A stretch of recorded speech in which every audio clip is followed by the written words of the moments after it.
Weigel Golf. Weigel Golf believes what you wear on the course should reflect your individuality.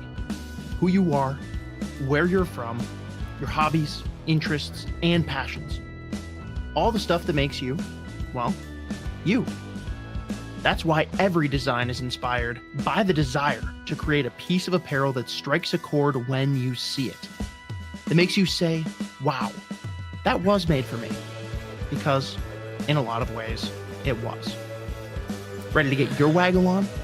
Go to getyourwaggleon.com, throw in promo code SP10 at checkout to take 10% off your entire order.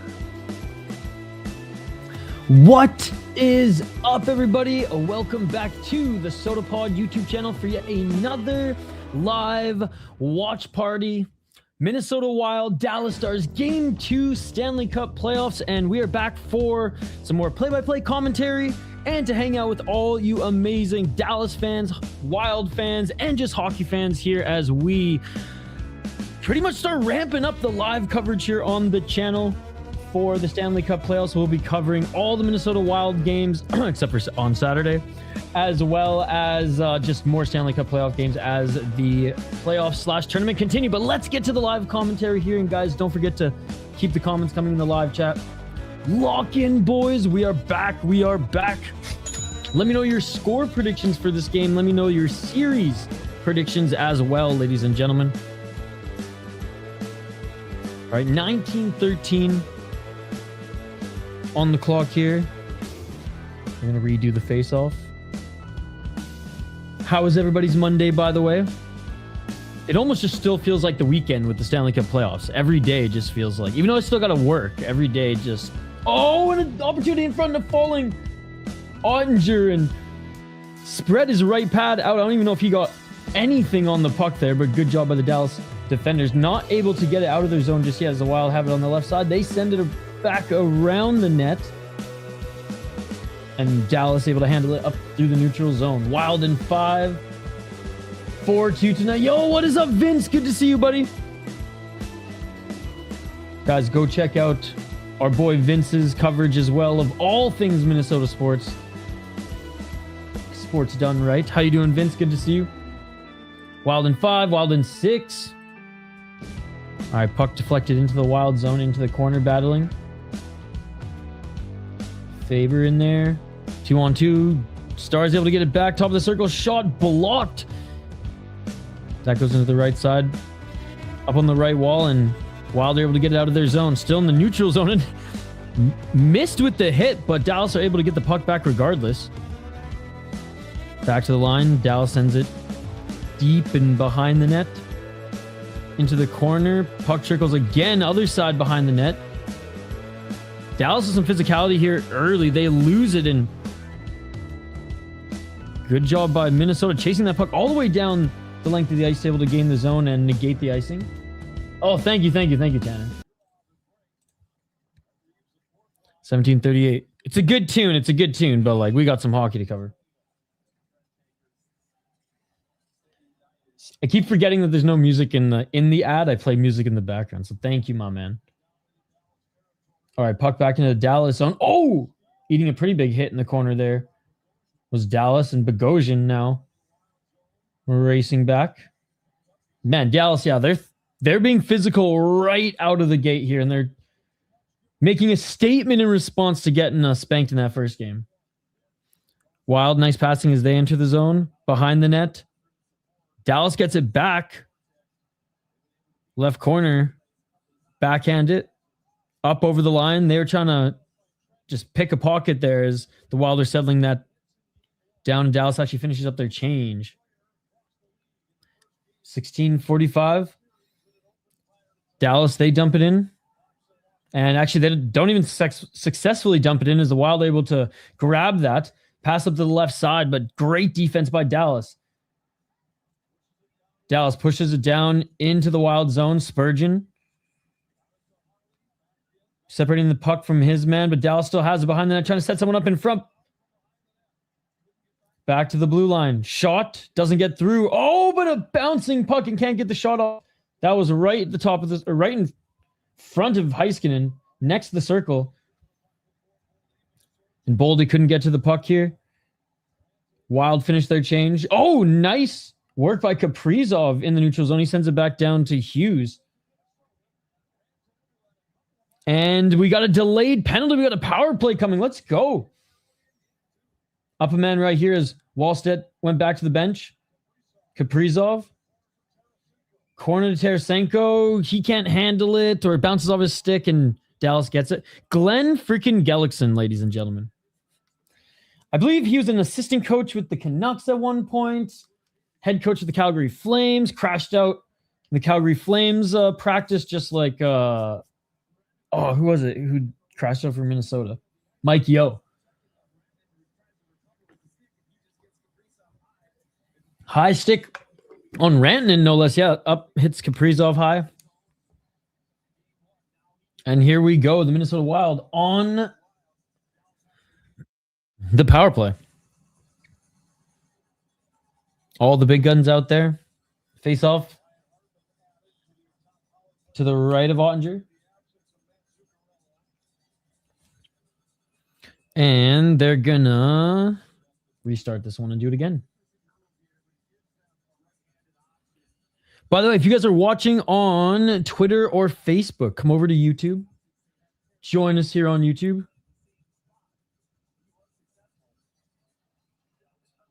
And Dallas comes away with it. And they send it down the length of the ice. Wallstedt gets it to Hughes.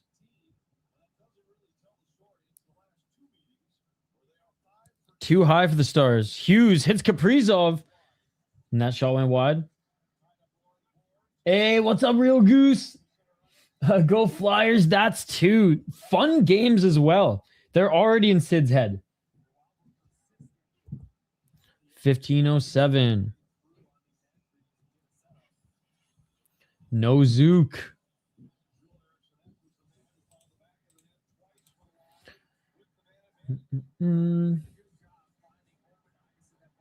So yeah, I mean, they're going to probably shuffle, but Brink, Hartman, Kaprizov, Boldy, Eriksson, Johansson, Cherenyov, Tarasenko, which I have liked, Foligno, McCarron, Foligno.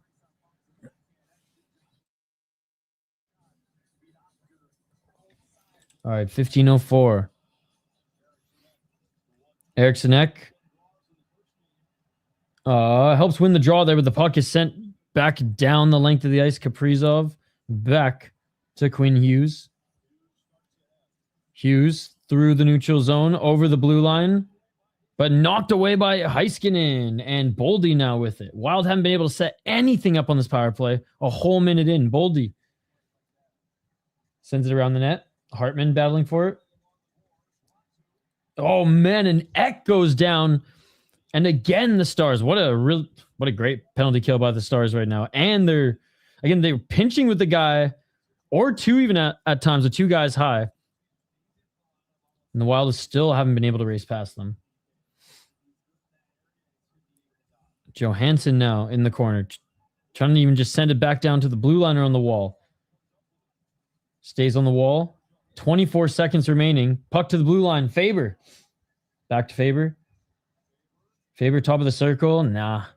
Oh, I mean, good job by the Wild keeping it in, but Johansson to the left side. Back to the blue line. Shot by Faber. That hit a body and bounced right, but Tarasenko able to keep it in. He sends up the wall. Dallas gets it, sends it back down the length of the ice. Quick change, though, here, and the Wild get it back, but I think that's going to be offside.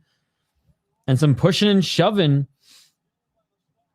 by the Stars. But, that was an incredible kill. And we're going to go to our first TV timeout. A lot to digest there, ladies and gentlemen. A lot to digest there. Dallas being very physical. And on the penalty kill, just completely shut down the Wild. They were, again, pinching a little bit. Especially with two guys high and one for sure. Yeah, as soon as they got over the blue line, if they could, they just had nothing. Nothing for them, no one there. All right, don't forget to vote in the poll question. Let's see where we're at with the poll question. Who scores first? I know a few of you might have started hammering the Minnesota Wild option when they were on the power play. And don't forget to smash that like button, by the way. Subscribe. We will be covering pretty much every single game that the Wild are featured in this playoff run, as well as other Stanley Cup playoff games as well. But knock on wood, we won't have to cover any other Stanley Cup playoff games because hopefully the Wild will just continue to win round after round until the end, right? Predictions for the other series. Yeah, let's just bring everything up here. It's going to bring up the whole bracket and live scores. Or is this one the last game of the night, eh? As Philly and the Penguins. Oh, no, Senators, Hurricanes. Oh, they only got 5 minutes left. Yeah, then this one's the last one of the night. All right, so Senators, Hurricanes, probably Hurricanes. Rooting for the Senators to take it, but probably the Hurricanes. I think the Wild take it against the Stars.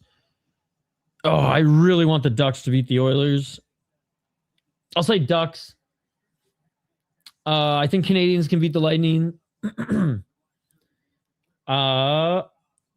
Sabres Bruins is tough. Little biased because I want to see the Sabres do well again, or at least get past them. I'll say Sabres for that one. I think the Golden Knights beat the Mammoth. Avalanche beat the Kings.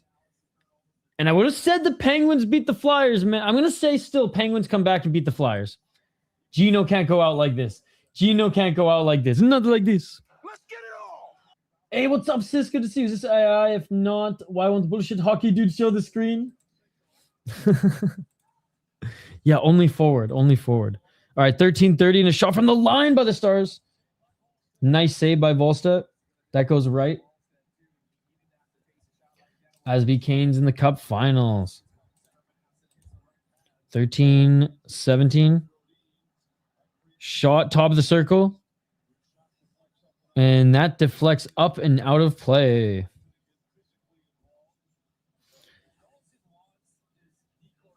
Man, that was a nice shot. Oh, it deflected off somebody, but regardless. Oh, what a deflection, actually. Oh, my God. What a nice stick. Yo, Dallas is dialed right now. I'll say that. Dallas is dialed right now. Again, guys, if you're watching on Twitter or Facebook, please come over to our YouTube channel, the Sota Pod. This is going to be like the hub of where we do all the streams throughout the rest of the Stanley Cup playoffs and then draft coverage and all that good stuff. And there's a whistle as they come over the line, and some pushing and shoving. Oh man, it's gonna be a long night. No one dropping the gloves just yet, but the refs are gonna have to spread out here.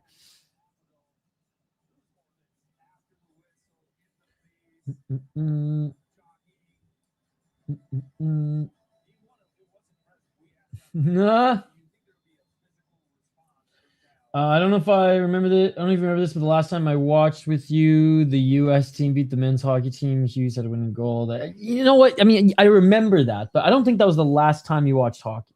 I think you joined for at least one Wild stream since. But yeah, that was a rough morning. 12:58, Dallas with it, and they send it down the length of the ice. Wallstedt plays it. Oh, actually doesn't even play it. Leaves it behind the net. And here comes Faber to Hughes, but that pass wasn't clean and backhands it over the line and offside. What are your opinions on the other sports? Which sports? Which sports? My favorite sports are calcio storico, hockey,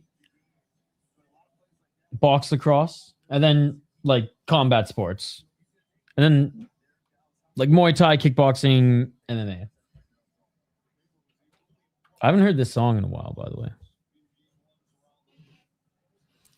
What about you? Yeah, if you're not allowed to fight in the sport, for me, it's just a very competitive and high-skilled game. And again, I'm on an island with that perspective, but for me, sport's not a sport. Who said that? One of the English fighters, Darren Till, I think.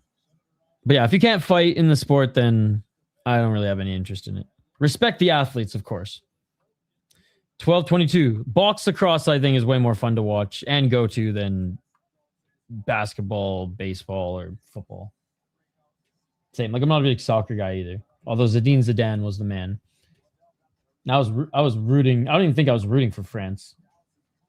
12-04. Battling in the neutral zone. Neither of these teams have really been able to set anything up thus far, and we're halfway through the first period. Dallas, I was just going to say, able to narrowly keep this in the Wild zone, but they can't. The Wild poke this back in the neutral zone as they get a change. Dallas dumps it in. It's basically when both teams get it in, they get into the corner, each of them battle for it, they get it back, neutral zone battle. Like, not a lot of shots. 3 for the Wild, 2 for the Stars so far. I don't know why I stopped myself from saying thus again. I just used a synonym. Puck back to neutral ice, racing for it right over the Wild blue line, knocked back to center. Good job by Brink on the forecheck. Oh, puck goes right into the slot. Shot. What a save. What a save for the Stars. Oh my God, Jake Otter. That was crazy. That happened so fast. Brink with the forecheck right back into the slot. No one was there. Andre makes the crazy save, and Dallas now takes it into the Wild zone. Right side for the blue line. Shot, score for the Dallas Stars, dude. Dude, this hockey's so much fun for this reason. Crazy chance for the Minnesota Wild. Literally 12 seconds later. 12 seconds later, puck down other side of the ice. Stars send it to the right side of the blue line. Shot, score. Oh my God, dude. Drake's ice melts? I'm pretty sure it's getting warm in Toronto. Why, does he have like a igloo or something going on?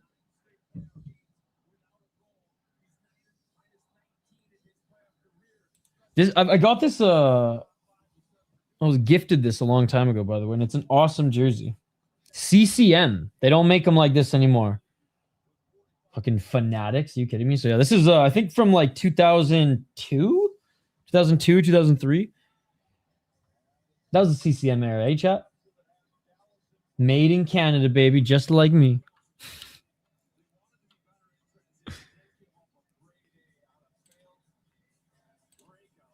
All right, let me update this for you guys.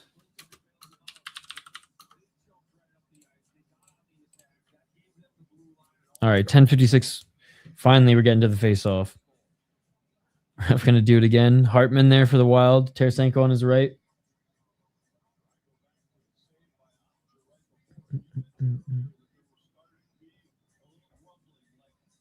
I don't know what you're talking about.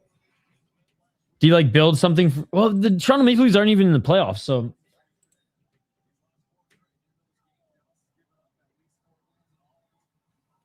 $10:47. Wild have behind the net. They send it up the wall, back into the corner, back around, but didn't have his stick, and the Dallas Stars get it back with speed over the blue line, right side. Good stick by the Wild, but able to send it back down in front of the net, and diving players there for the Wild, but couldn't put the rebound home in the corner. Lundell, other side of the blue line, shot. Good save by Volstad. Rebound. Wild able to bat this one. Back down the ice. Wild get a change. Crowd going crazy right here for the Stars. He plays a ton of ice blocks in the middle of Toronto. And when they melt, it has his album release date in it. That is some corny Canadian shit, but you know what?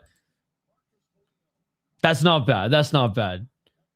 That's not bad. I'm not the biggest Drake fan. I'm not shouldn't even say the biggest. I'm not even a Drake fan. There's like a few songs like, that was a crazy pass to Duchesne at center, but he couldn't hold on to it. Hughes gets it back. Hughes behind the net. Hughes just trying to get this puck back through center. Nice cross ice pass over the blue line. Pass to the slot, and great defense by Dallas. Man, Dallas have been on it, plugging up the passing lanes in their own zone. That is cool. That is cool. Okay, next TV timeout. I'm going to look that up. Yeah, I think there's like 4 or 5 Drake, maybe even like 5 or 6 Drake songs. I'm like, okay, they're pretty good, but like I'm not even like bias fandom because I'm Canadian. But I understand why people like his music. It's just not my style of hip hop. 8:53, and we got a whistle here. I think it was. Wait, is this a penalty call? I thought this might have been offside. No, Jamie Benn's going to the box. Interference by Jamie Benn. By the way, Jamie Benn from Vancouver Island. One of the last players in the league who was grandfathered in with no visor. So it's mandatory for every player in the National Hockey League now to wear a visor. But there was like a few that were grandfathered in.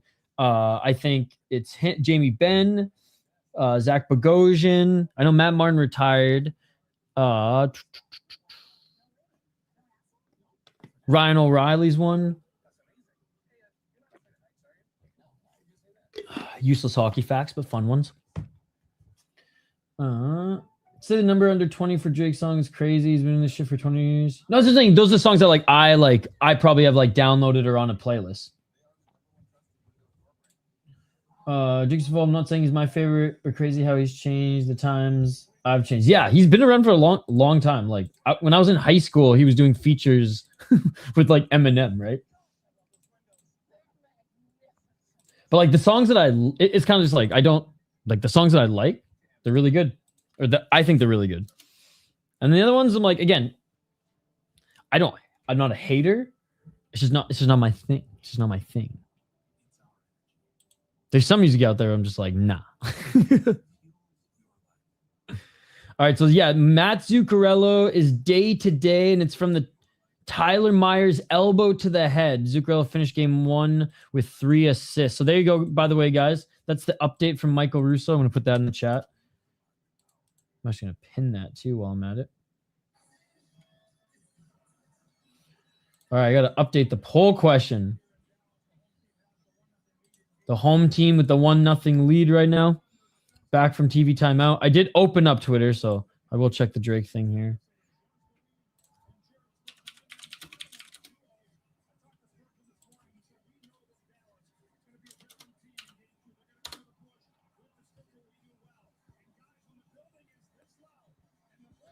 Drake fans are using flamethrowers and pickaxes to melt the Iceman structure faster. That's crazy.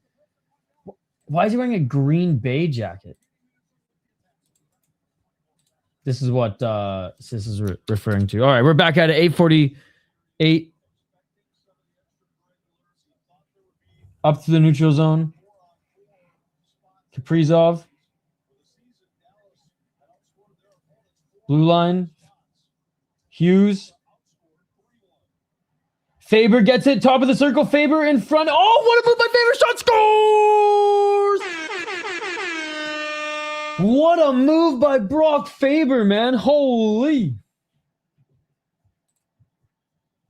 And we have a tie game. Atta boy, man.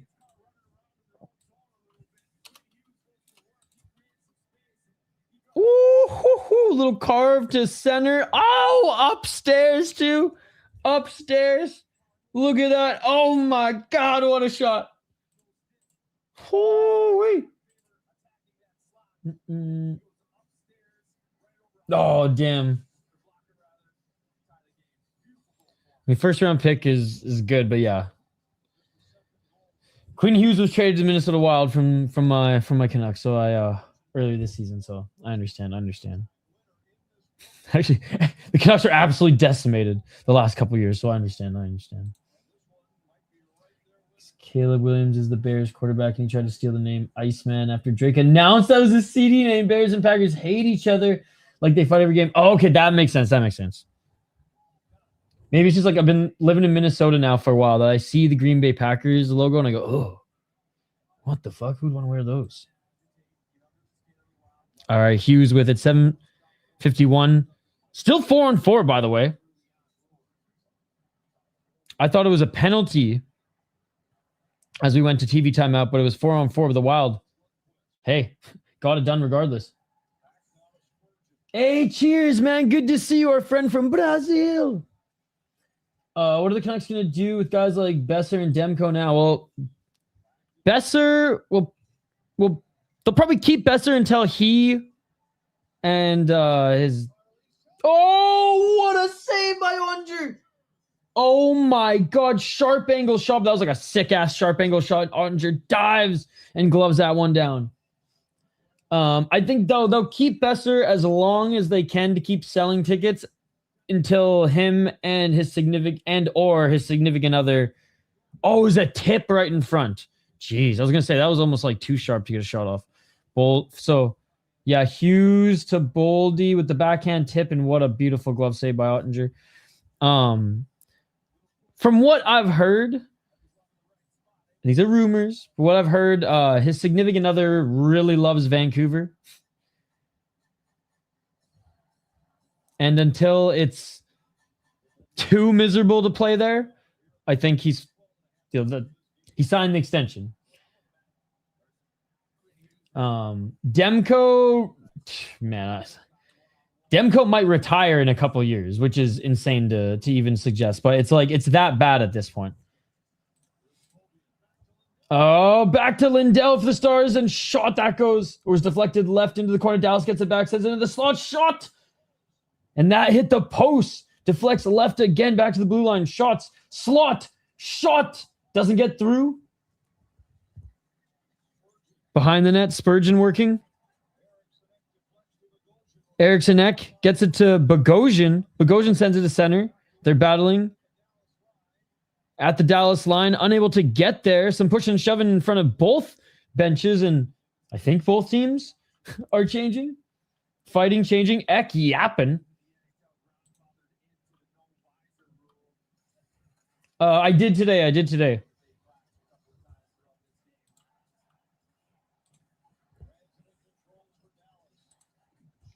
$6.12.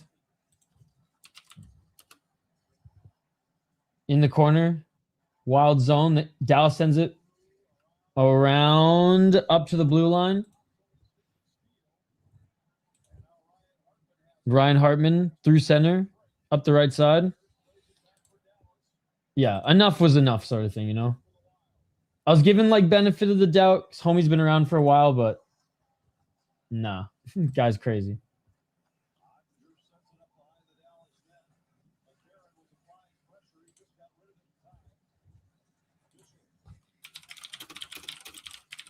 .531, puck back to the blue line for the Wild. They send it way up front. That bounces to the right, and that goes all the way around the net, battling in front of the blue line. That puck bounces to center. Wild get it back. Oh, what a hit at center! Dallas just lays out. I didn't even see who got hit there. Oh my God, Trenyon just got absolutely murdered, dude. Oh my God, he's still down on the ice. Oh no. He just got his fucking bell rung, dude. What a hit. What a hit. Marcus Foligno yapping at Blackwell here. Oh no, I mean, Trenyon's a key player, but also I hope that he's okay. Oh, he's bleeding. He got erased. Yes, sir, Anthony LaPanta.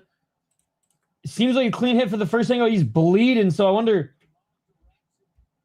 if like his head hit the ice, or maybe sometimes the visor hits the nose, right? When you hit down. So or when you hit down, when you go down and hit the ice. Let's see a replay of this now. Trenyon. Oh, it looks shoulder to shoulder. It looks shoulder to shoulder. I mean, maybe like the helmet hit his nose and his nose is bleeding a little bit. Maybe he just fucking bit his lip because, you know, hockey player mentality. Let me draw some blood just in case something hit high. We can draw another two. Oh, clean hit from what I can see, chat. Clean hit from what I saw in those. I love me some big hockey hits as well. It sucks on our boy Trenyon, man. Trenyon needs to go grab Gilbert Arenas' Glock. He needs the Glock in the locker room.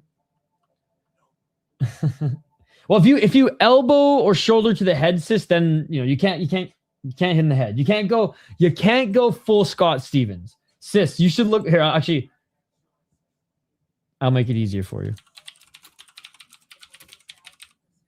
Scott Stevens, which he should not be in the Hockey Hall of Fame. I don't care how many Stanley Cups he has.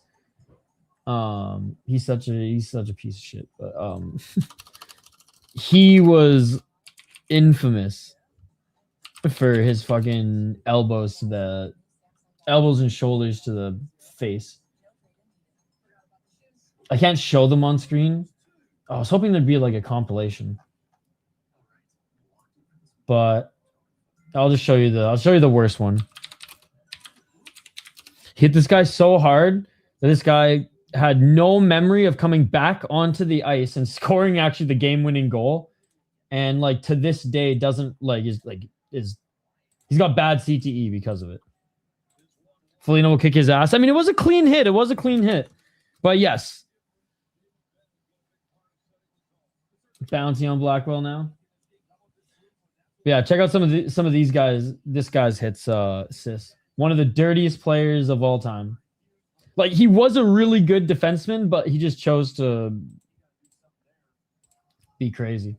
You know who didn't throw dirty hits most of the time was Kyle McLaren, man. He had some fucking crazy hits. The hip check Baron himself. Oh, well, you should watch. You should look it up. The goal he scored after was crazy. No. Ovi's not a dirty player.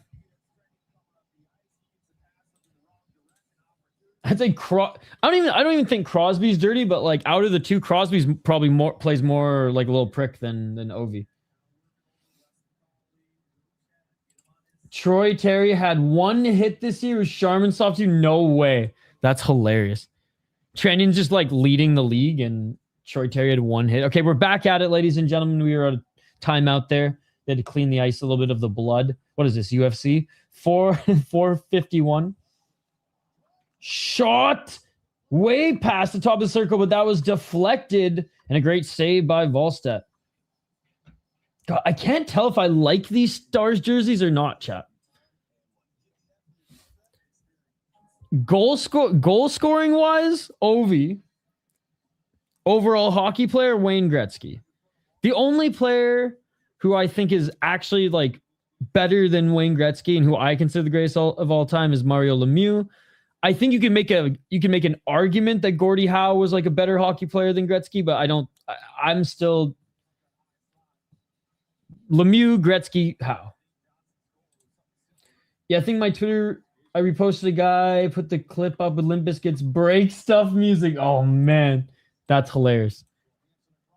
436. Oh, Johansson spurts and breakaway shot. What another glove save by Ottinger. Dude, he's made like 3 clutch saves so far in the first period. Sidney Crosby.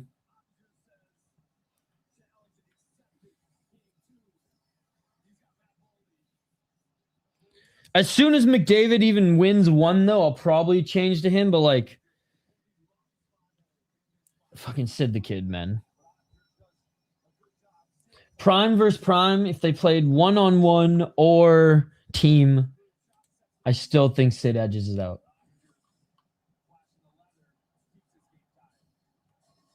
430. Wild win the faceoff. Back to the blue line. Faber. Shot. That's blocked. Wild still have it on the wall. Battling. Wild loses it. Loose puck. Here come the Stars. Right side. Hughes forces that into the corner. Tarasenko shoots it to the line. Kaprizov couldn't hold it. And a shot. That's deflected by Volstedt. Right side. Puck trickles down the length of the ice and pocket pick by the Wild here, but then a pick play by the Dallas Stars. That was actually a great play by the Stars there. And nice entry through the Wild zone. Shot, Volstead knocks it down. Puck still in play behind the net. Right side. Back to Hughes. Hughes going to send it up the length of the ice. This puck Bounces up and out of play, and after every whistle, they're going to be yapping now, man. After every whistle. Oh, come on. I want to see this shit. They literally don't show us what's going on. Man, it's already 9:30. 9:30 for me, 10:30 Eastern. We're not even out of the first period. Good old playoffs. Yeah, no, like I think I like these Stars jerseys, but I also don't know. Oh, Ovechkin. 3:15. Dallas has it behind the Wild net. They send it back to the blue line. Shot. Doesn't get through. Dallas still have it on the right wall behind the net.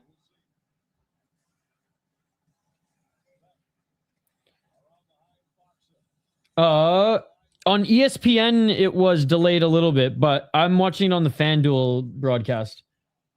Good to see you, by the way. 2:45. Dallas with it. Wild going to finish their change.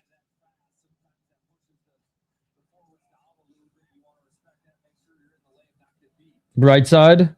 With speed. Johansson. Behind the net. Johansson with a little bit of room, but he loses it. Too much room. He went for too long of a skate there. Johansson able to get it back. Redemption as he sends it to the right side.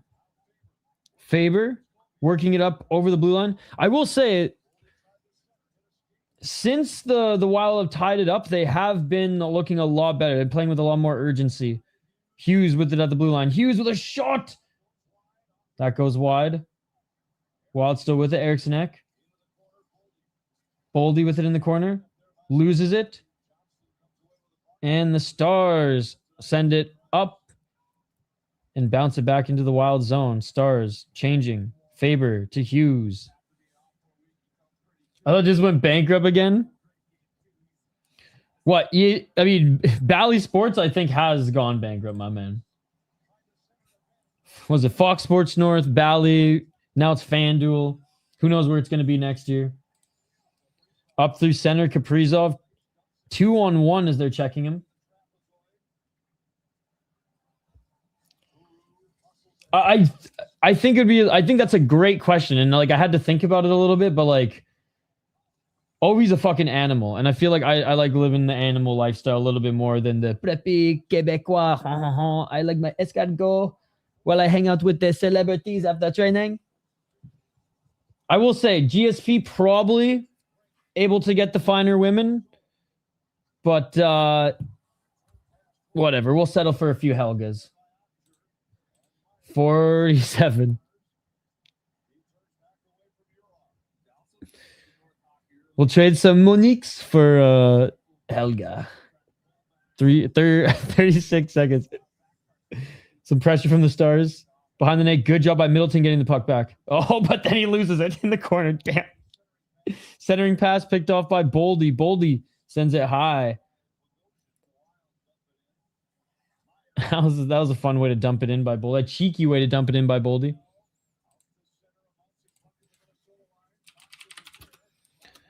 Oh, 10 seconds. Boldy with it.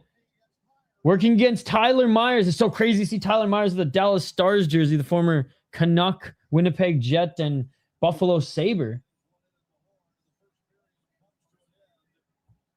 And that will do it for period number 1. 1-1. Good start for the Dallas Stars. Insane penalty kill.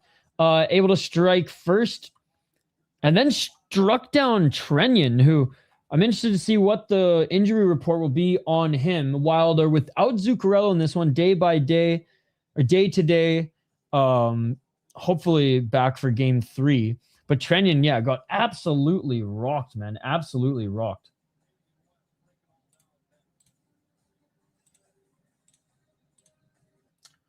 Hey, what's up, Vikings? Wild Wolves. Good to see you. Good to see you. FanDuel lost all the baseball teams because they didn't pay them, like the Cardinals never got the last check or two. Yeah, it's Wild broadcast has been like throughout the last few years has been infamous for just screwing over the local fans, kind of like the Avs broadcast, and just not being able to stick with anything.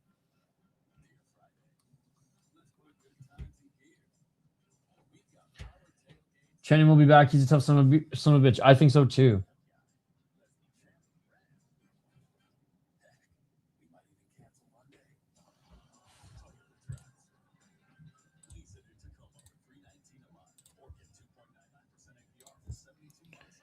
All right, guys. Thoughts from the first period. Let me know yours in the chat. I'll summarize mine here again.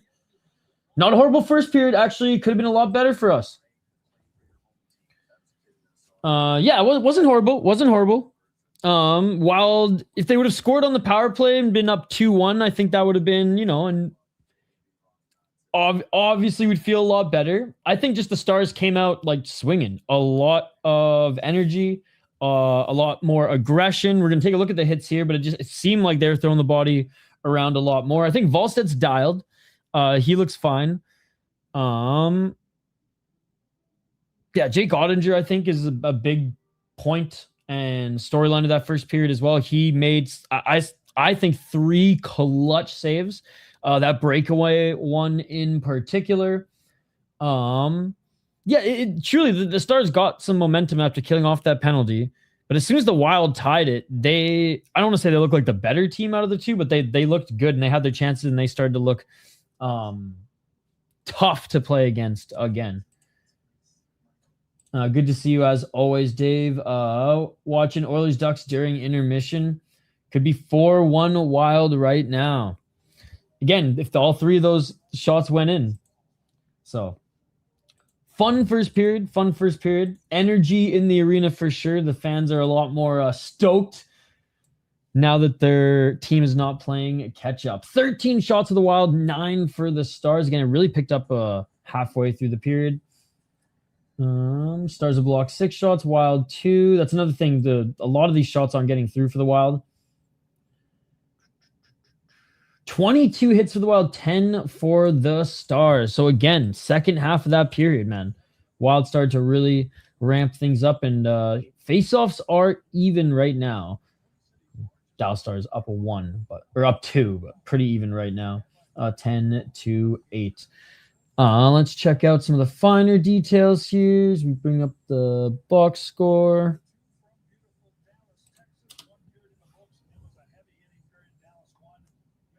Tarps off Midzi. Some things never change, even in playoffs.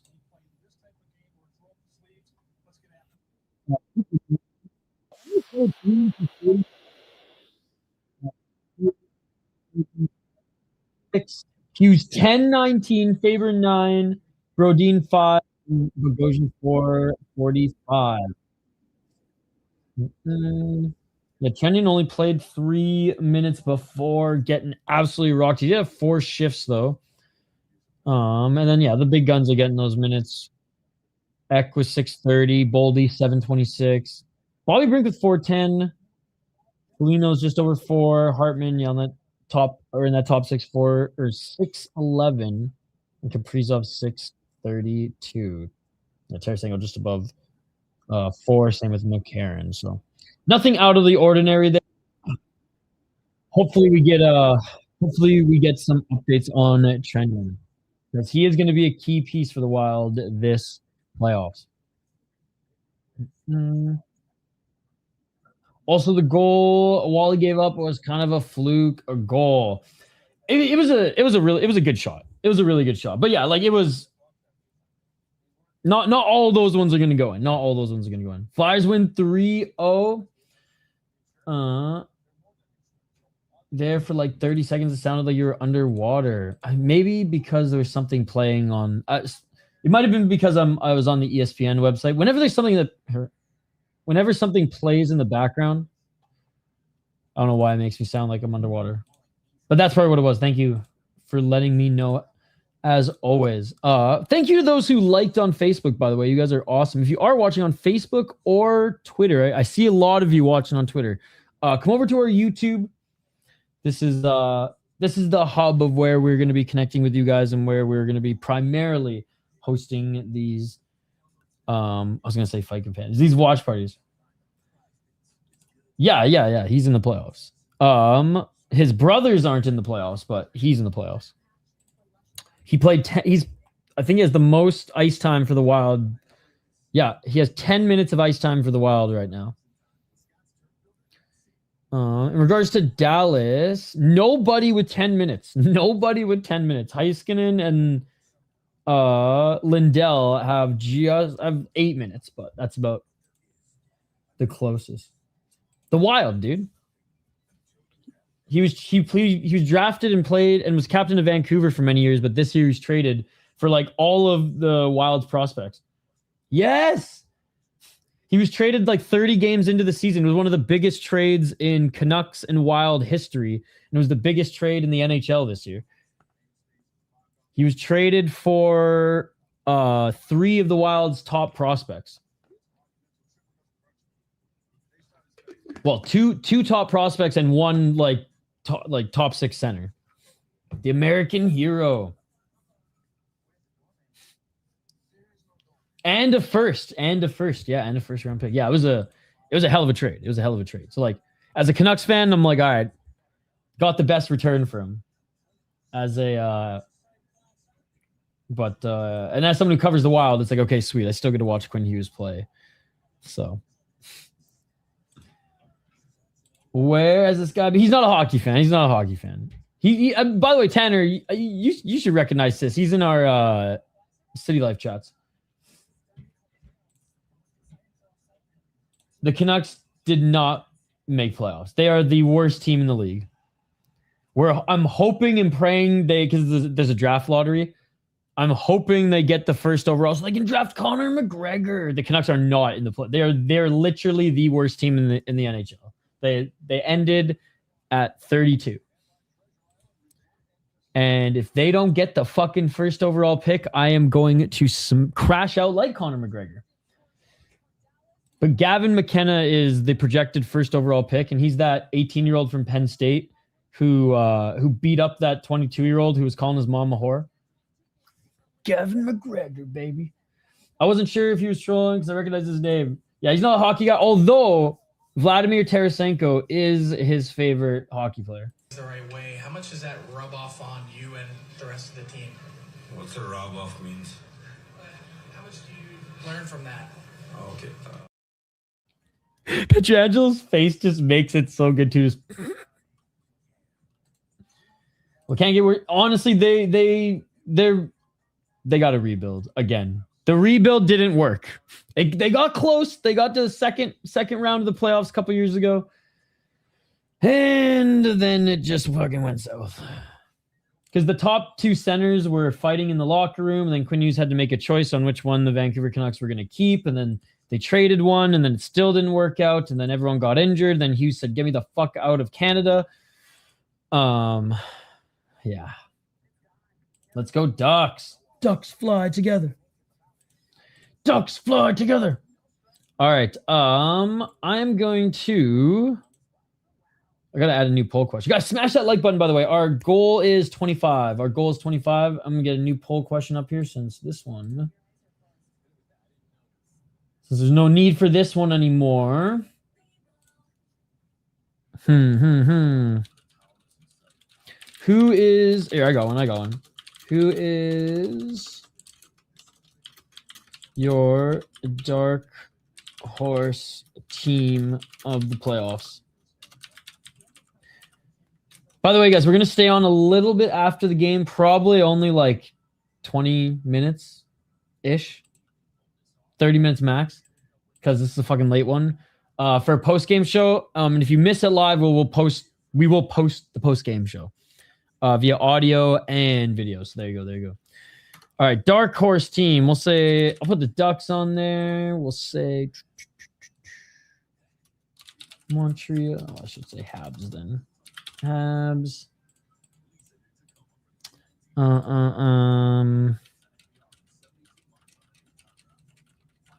Buffalo.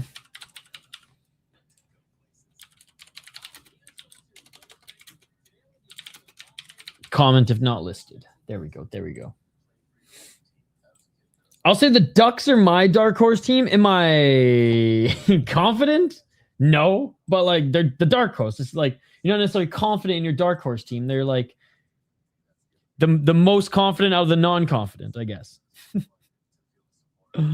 All right. There's I went on my second account here. Or not even, yeah, my second account, City Life to vote. Kings, baby. All right, all right. Wildly plus 110 to be a good.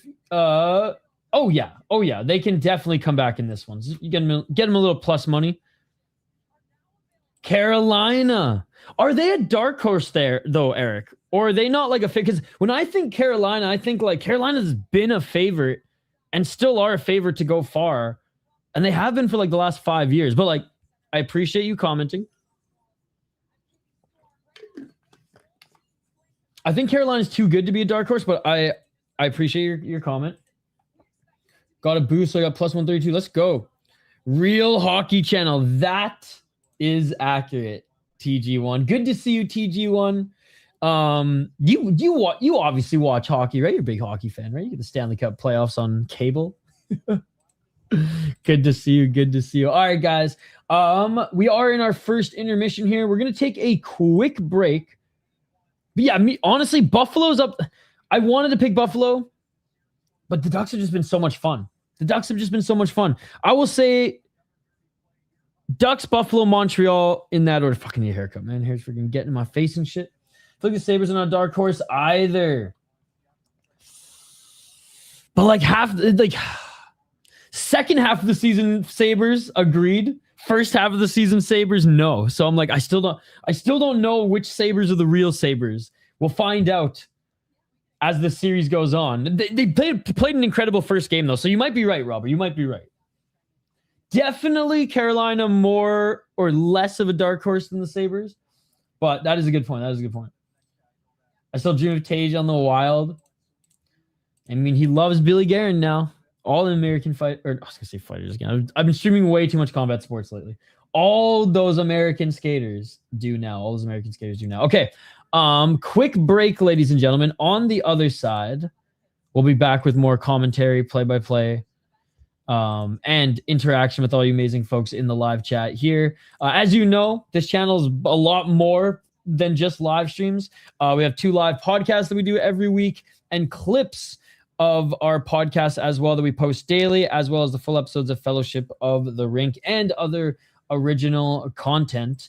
We were blessed to have our boy Seth Topol, who I believe is streaming right now on Locked On Wild. Shout out to our boy Seth Topol.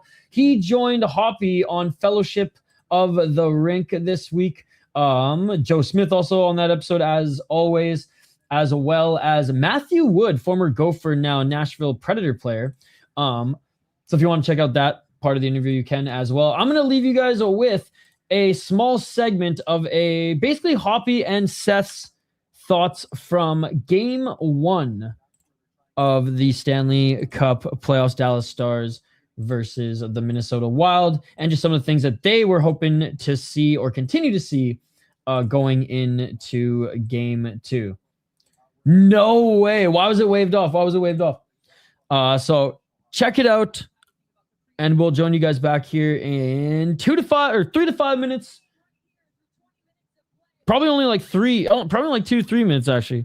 But I'm just gonna top up my water bottle, do a quick stretch, and we'll be right back on the other side for more commentary of period number 2. 1-1, ladies and gentlemen. Basically back to square one. Full Fellowship of the Rink episode I will link in the description as well if you want to see more of it after we rejoin you for period number 2. Back on the other side. Smash that like button and don't go anywhere. All right, fresh off of a 6-1 domination, we got Seth Topol, Locked On Wild, jumping in, talking, I'm sure for like the 3rd or 4th time now, just about, I mean, we can keep it pretty brief as far as Game 1 because there's not much to talk about. Like, we dominated in every aspect of the game, and I mean, it feels bad to lead in with being realistic because I know fans want to ride this high, and I don't blame them because that was a fully deserved shit kicking. But we've seen this story before. We've seen the Wild dominate game ones. We've seen the Dallas Stars get absolutely pummeled in game ones. I mean, just last year, look, they got, I think, wasn't it 5-1 or 6-1 against the Avalanche? And then, of course, they come back and go to win that series. So take a second to just say nice things. If there's a couple of things that stood out that you're like particularly happy went our way, and then we'll transition to how do we not fall into our old ways? Well, I think the thing that stood out the most about game one was just it's obvious the Wild blindsided Dallas. Like they were not expecting that much of a fight in game one in front of the home fans, whether it be that they weren't ready for the game or they just weren't expecting that much of a push from the Wild. They got hit, they got knocked out in the first period, and that was pretty much it. That won't happen again. I think a couple of the things that stood out to me the most were the success that the Wild had eliminating the middle of the ice for Dallas on offense. There was no space for them to operate. And, that was one of the areas that I was most concerned about because of how much Philip Gustafsson had struggled in that area. Now, Jesper has been kind of the opposite. He's been really good in most every category, but especially against like those middle of the zone shots. So that kind of helped there, but you take all the air out of the middle of the ice, that will help your goalie out considerably. And I think just how unwilling Dallas was to like push back, like from a physical standpoint. They were pushed off the puck and pushed around the ice to a level that I had not seen, especially in this head-to-head between these two teams. Like, you think about what happened in the last playoff series between these two. The Wild got pushed around the ice with quite regular frequency, and it seemed like the Wild just they really dictated everything in this game. But you have a real quiet night for Mikko Rantanen. I don't think that's going to happen again. And Jason Robertson, pretty quiet. He did have the power play goal, but I think Dallas is going to be ready to go from the drop. So for the Wild to have enough success to win game two, they're going to have to be ready again like they were, but there is going to be a pushback from Dallas. They're too good of a team to just roll over and die after one bad game. Yeah, that's a fact. And that they absolutely got laid into after that game. Like, they're going to come out hungry and not fighting for their jobs, but you know what I mean? Like, they're like, oh God, like, I just got called a jellyfish behind closed doors. I need to come out and do something. But I think the biggest thing for me, you kind of alluded to it with like your fear of. And we are back alive here on the Sota Pod YouTube channel for the second period here as Minnesota Wild may lead in the series, ladies and gentlemen, but this game is tied 1-1. Dallas opened things up upon killing a great penalty. They looked so good on the penalty kill in that first period, had some momentum, were able to come back. And actually, it wasn't until the Wild scored where they were able to get their momentum back and looked really good the second half of the period. So first half of the period, really liked what I saw from the Dallas Stars. They came out setting the tone early, hitting everything that moved. Jakub Trenyon in particular, he's not on the bench in this second period, which Zuccarello out. Now Trenyon, he was rocked, ladies and gentlemen. He was rocked. Yeah, shout to Waggle. Didn't have enough time to play their ad coming out of that break, but I will play their ad going into the second break of the stream. Oh, these are the type of stories that Waggle wants you to share with the public, ladies and gentlemen.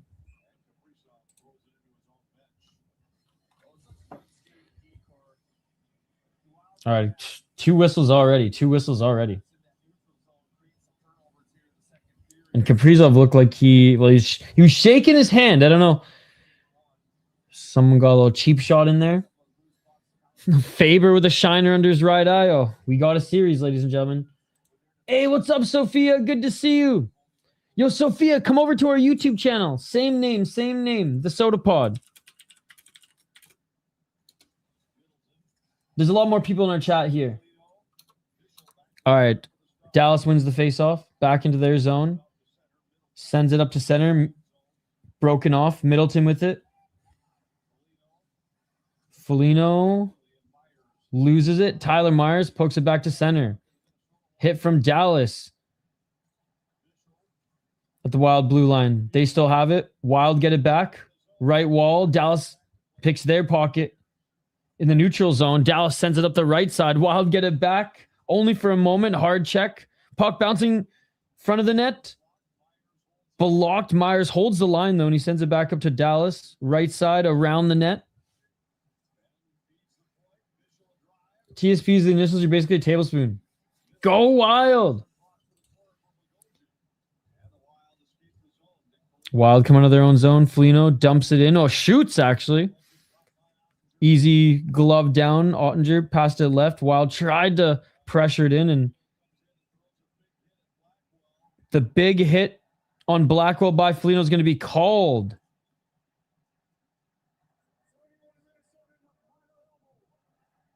For an elbow. So Marcus Foligno is going to go to the box for an elbow. Nick is protesting it. Let's take a look. Atlanta Thrashers. What's up, Denal? Yeah. All right, let me see one more time. Let me see one more time. Yeah, Nick Foligno. Are you fucking kidding me? All right, and Dallas is going to be on the power play for the first time of this game. You ever get a random... Oh, yeah, it's the worst. It's the worst. Or ingrown hairs. The older you get, you're going to see some of those. Those are the worst. Oh, sorry. So Nick Foligno goes to the box. So I thought it was Marcus with the shot there.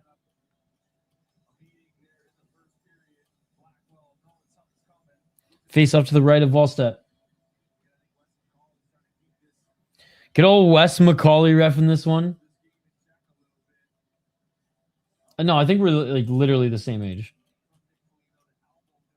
But I'm just being like, I'm just fucking hairy as shit. So like I usually you're not supposed to get freaking ear hair and nose hair until like you're like 50 or 60. I get it 20 years earlier because I'm a walking Persian carpet. Okay, I'm older than you by a few years. Marcus Foligno up the right side. Tried just to backhand this in front of the net. Dallas get it back. Lose it. They have to chase for it behind the net. I mean, that's one way to deal with it for sure. Don't take that the wrong way, YouTube. YouTube's not going to understand our inside jokes from City Life. Oh, and rushing the net. There goes into the net. Was Rantanen. And Faber's telling him to get the fuck out.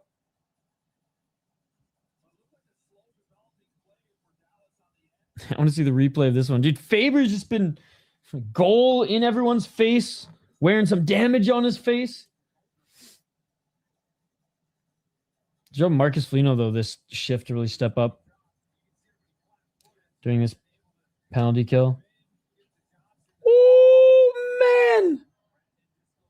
Yeah, Middleton went down and Rantanen still had the puck. Woo. There's no wrist control, yeah. My God, what a toe drag, man. That was so nasty. Middleton went down, bro. He was just stick slide looking. Oh, shit. Totally missed. Totally missed. All right, face off to the left of Volstad in the Minnesota zone.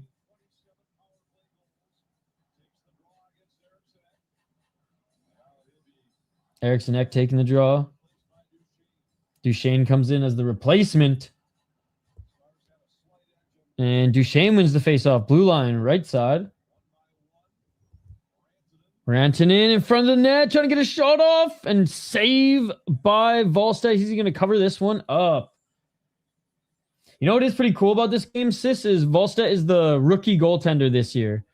And him and, like, the starter, but, like, the 1A at this point, played, like, pretty even. Like, they played very, very good, even roles and stats. I'd say, like, Gustafson, for the most part, was the more reliable goalie, but stats wise, and because of his great play towards the end of the season, which is why he deservingly so got the start in game one, and obviously the nod after winning game one here. But long of the short of it, it's just super cool that we have the Minnesota Wild have two youngish goalies, like two under 30, one well under 30 in his rookie season, one 27, 28. And they went with the younger guy right now too, and they have a really good 1A as the backup if things go bad. But anyways, it's just cool to see. It's just cool to see. No, what do you mean no? What do you mean no? Howie? Hellebuck? No, Winnipeg didn't make the playoffs.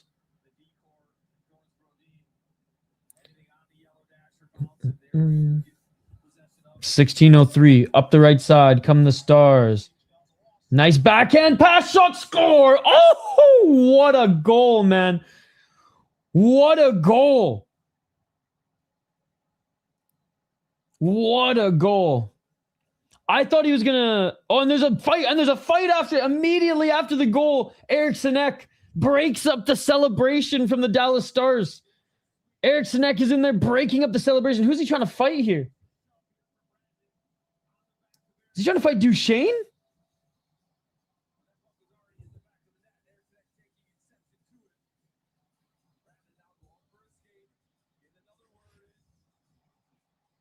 Damn.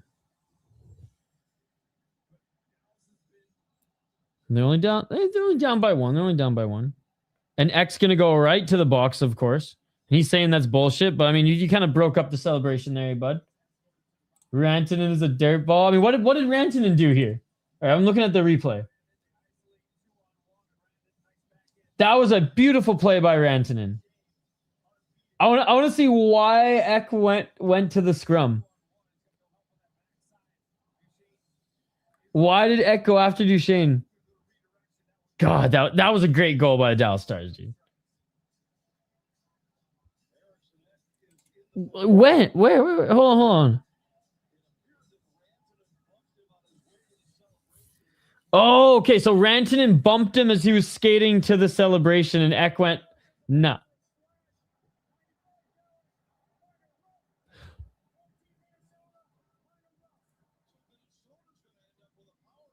No way. Dude, good eye, Corby. Minnesota's going to get a power play after that. Duchesne and Rantanen go into the box, and X go into the box too. Oh my! Honestly, that is bullshit. If anything, offsetting. This is a gift for the Minnesota Wild. This is a gift. Good to see you, by the way, Corby. This is a gift, but the Wild will take it. That is great. Wes fucking McCulley. That is unreal. That is unreal. The Wild are on the power play. I don't believe they deserve it, but they'll take it. Fucking wet. Glenn Gullickson, man, he was a Canucks coach and the Flames coach, so I still just in my mind, I'm like, I can't believe he's coaching the Dallas Stars.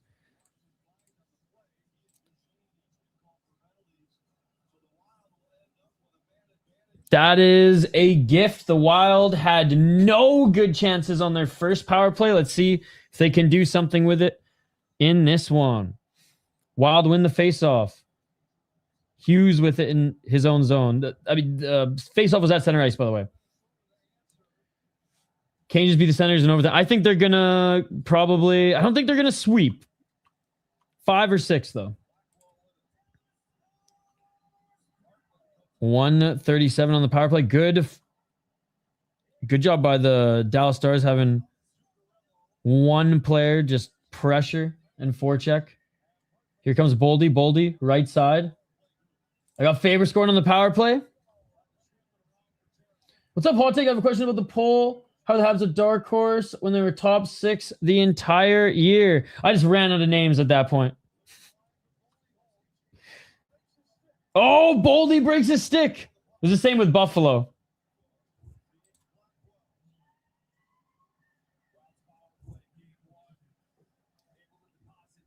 $14.56. Up through center.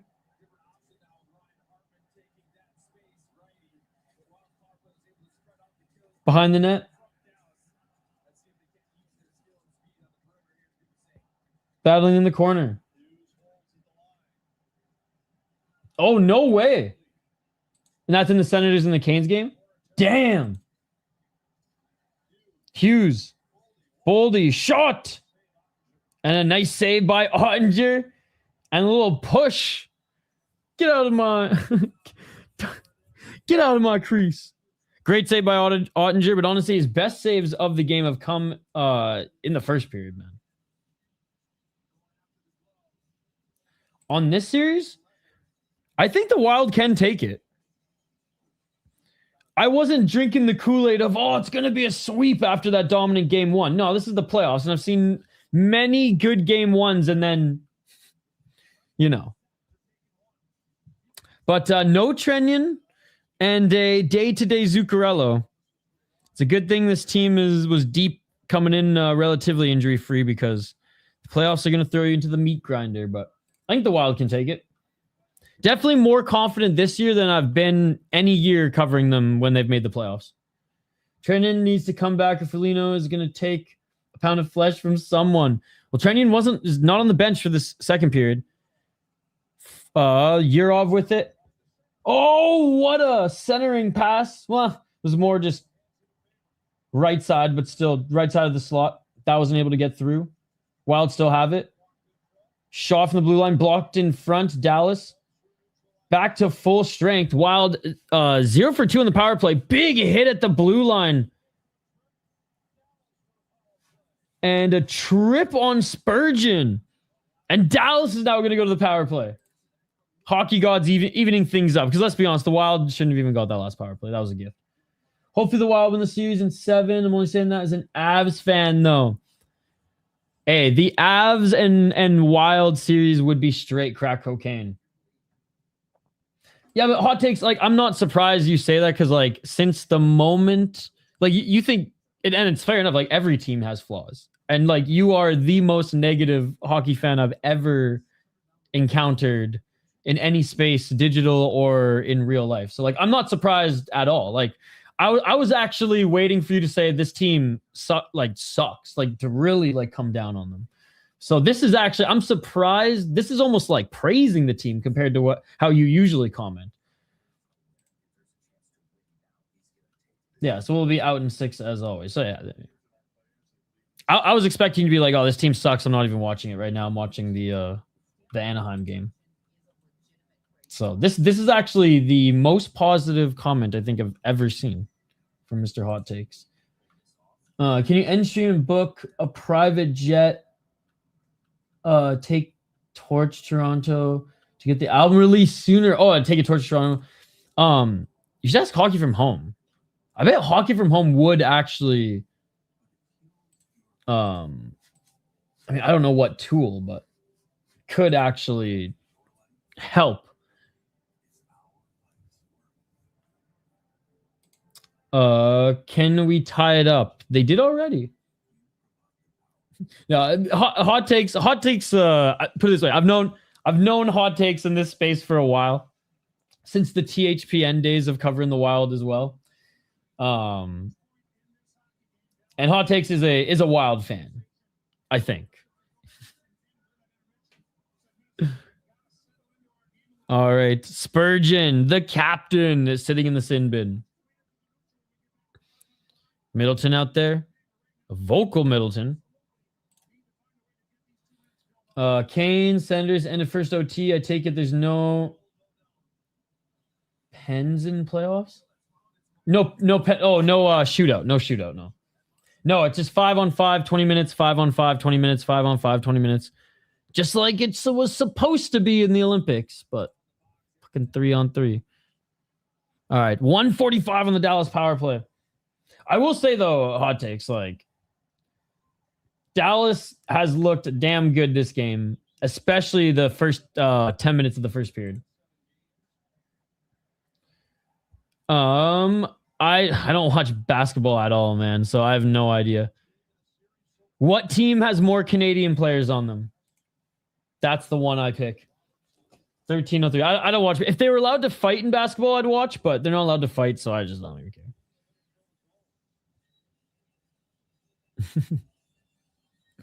Whistle at 121.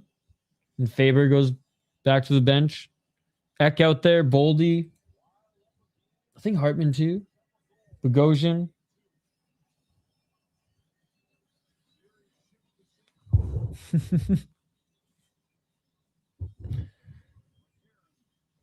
All I know is these refs need to put the whistle down. Dude, I know Wes McCauley likes to make the game a little bit about himself. Shot! And that goes left. SGA on the Thunder's Canadian, I think. MVP last year. That's right. What about on the Nuggets or Wolves, though? He's the Frauds MVP? So he's not a good player? Fake MVP? Oh, okay. So he's not that good? Dallas, nice pass to the slot. Great defensive play by McCarron. And here comes McCarron. McCarron fanned on the shot, gets taken down. And another whistle by the ref, and Heiskanen now is going to the bench for taking down McCarron. He draws a lot of fouls with like weird exploits. It makes the game kind of lame. Oh, I hate that. So he's everything I hate about basketball. He gets a lot of points at free throw line on the calls. Okay. I get you. Okay. See, and that sucks that the Canadian is doing that, because he's literally my least favorite. He's now my Rose Namajunas of NBA.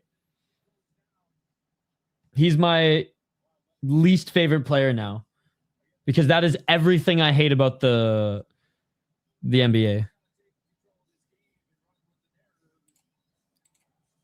So he wouldn't fight if fighting was allowed, is what you guys are saying. I'd rather watch the Lithuanian league. They at least let the boys scrap in that league. And the basketball's actually like not that bad skill-wise. Faber to Hughes, 4-on-4 for 22 seconds. Yeah, I watched a little bit of basketball growing up in like the early 2000s. I can't do it anymore. I can't do it. Respect the athletes and the skill and all that jazz, but it's not for me. Hughes with now that the Wild are officially up a man. Kaprizov up the left side. He's checked, but he's able to get the puck around the net. Sideboards. Boldy. Hughes. Back to Boldy. Back to Hughes. Blocked, or his shot was blocked, and Dallas sends it back down the length of the ice. Volstedt to Hughes. Hughes up the right side. Boldy. There's a nice little play. Kaprizov to Boldy, but loses it. Stars with it still. Stars lose it. Battling for it. Tyler Myers was a great pickup. Oh, what the fuck, Myers? Tyler Myers was a great pickup for the Dallas Stars. He bulldozes Boldy, then bulldozes Hartman with a crazy cross-check. Holy fuck. Number 57, Tyler Myers. I've always been a fan of Tyler Myers, by the way. When he was with Buffalo, Calder, I think he was a Calder winner, and then when he was with the Winnipeg and the Canucks. Hughes, he comes in trying to make his former teammate with the Vancouver Canucks follow there, outskating him. Hughes still with it. 16 seconds on the power play. Hughes to Hartman, back to Hughes. Centering pass, that goes all the way through. Back to Hughes. Hughes, Boldy, shot. Doesn't get through, and the Stars are going to send this back down the length of the ice. Minnesota Wild are 0 for 3 on their power play. This one, they actually had opportunities. Their first one, nothing. Their second one, man, like 1 or 2. This one, Absolutely nothing. The Wild come back to the zone. Shot. Nice save by Ottinger. Puck bounces. Right wall. Into the Wild zone. Still a bouncing puck. No one really handling it. Battling for it on the wall. Johansson with it at center. Brodin avoids a check and sends this puck behind the net. Battling for it. Johansson. You know, Johansson has quietly been playing a good two-way game here tonight. Johansson's still with it. He sends it back down the... Oh, not even around the net. He sends it right in front of the crease, but unable to get the shot off. And Dallas gets the puck back here. What's the one of the game you think we'll win? I'm guessing game 5. We're on the break of elimination. On 5, we're on the break of elimination. I don't know, man. I'm not a fortune teller. Why don't Hughes just score? Take the stick out of his ass. TV timeout here, by the way, guys. TV timeout here. It's funny because the best chances the Wild have had this game were like there were 3 chances in the first period that were like even better than the goal that they scored. And Ottinger, especially that breakaway, and Ottinger with the 2 glove saves and one, I think it was a pad save, and then he just dove on it. I heard that Canadians say take the stick out the ass, so I tried to be Canadian. Take your stick out the arse there, bud. He's the type to get super loud, and then when a fight comes out, he might swing 4 or 5 times. But if he gets correct, not gonna know what to do. Okay. So you'll still swing at least. Who's like who's like the best fighter in the NBA right now? Like if fighting was a thing in basketball right now. Unreal how the refs allow so many cross checks away from the play. Dude, that one from Tyler Myers was crazy. He sent Hartman flying. Good to see you, Swank, the Swankinator. Yo, you should come over to our YouTube channel, by the way. Everybody on Twitter and Facebook should come over to our YouTube channel to at least drop a like. The Soda Pod. 2, well, yeah, I mean the first one I had no issue with. That was just like a little bump, get away from my goalie. But the second one was just like the second one was very loud. Probably beef stew.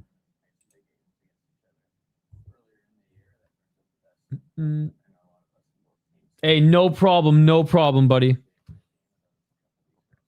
I appreciate you hanging out with us regardless. But you're the man. Thank you so much for subbing. We're gonna continue to stream on all the platforms, but trying to build up the YouTube a little bit more. He was like 20. Wait, James Johnson can actually fight that? Oh, no way. Wait, probably beef stew. James Johnson can actually fight 2. He was like 20. No, that's Sosa. Okay, well, he's my favorite player in the NBA. Who does he play for? All right, we're back in the TV timeout.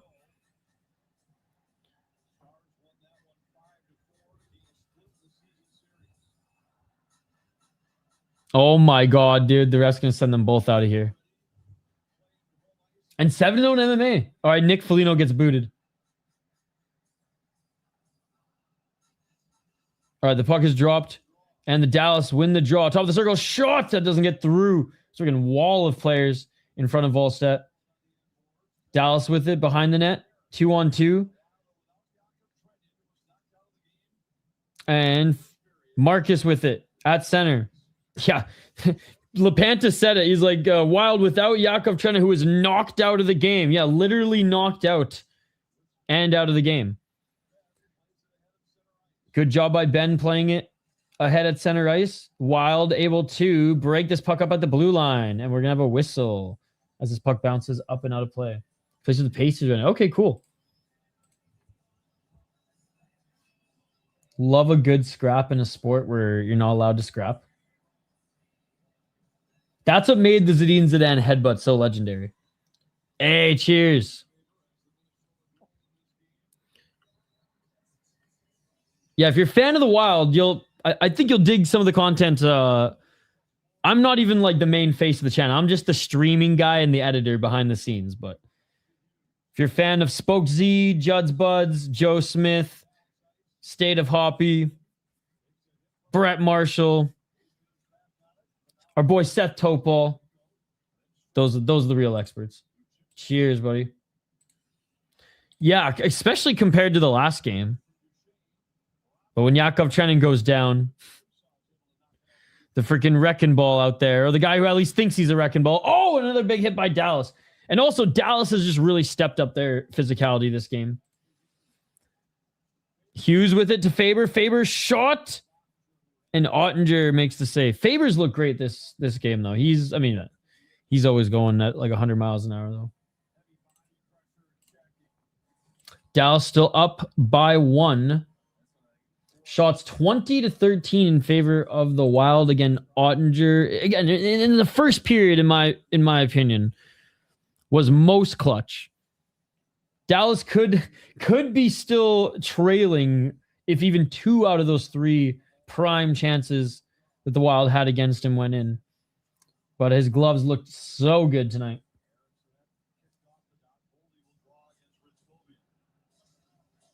Boldy at center. Because everyone's just getting kicked out left, right, and center. And the Wild win this. Bouncing puck. Oh, a little shot there. That goes up. And was played just out to center, but the Wild get it back. Good job, puck. Bouncing over the blue line, getting to Boldy. Boldy still has it. Fighting in the corner now. Boldy hoping that trickles out to him, but doesn't. It goes to the other side, and the Wild are able to hold the line. Hughes.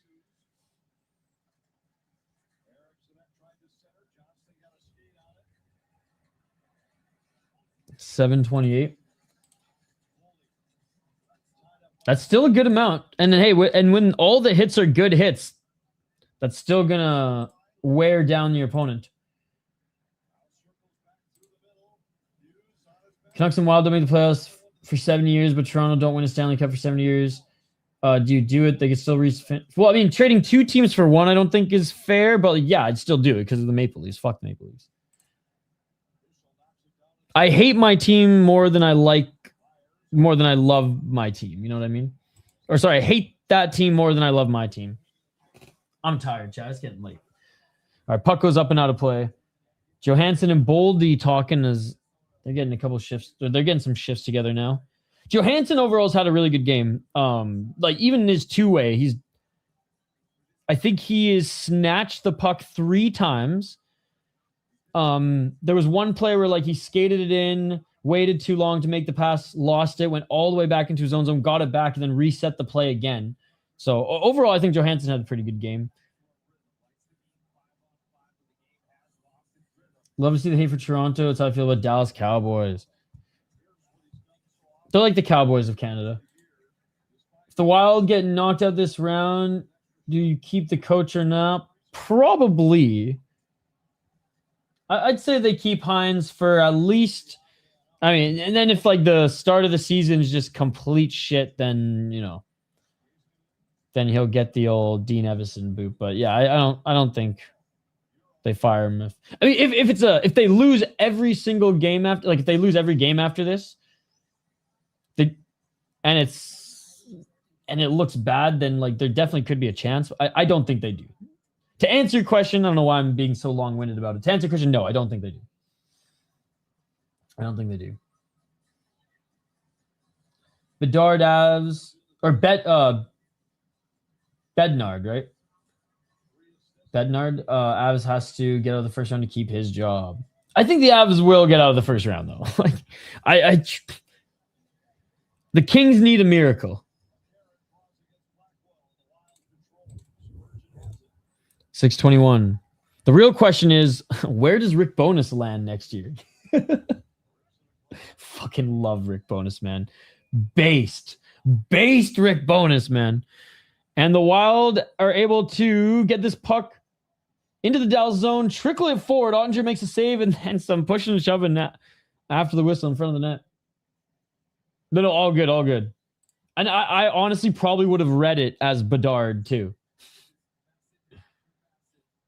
Yes, he is. Yes, he is.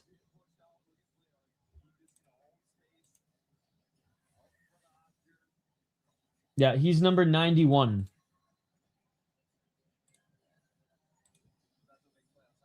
It's 6-12.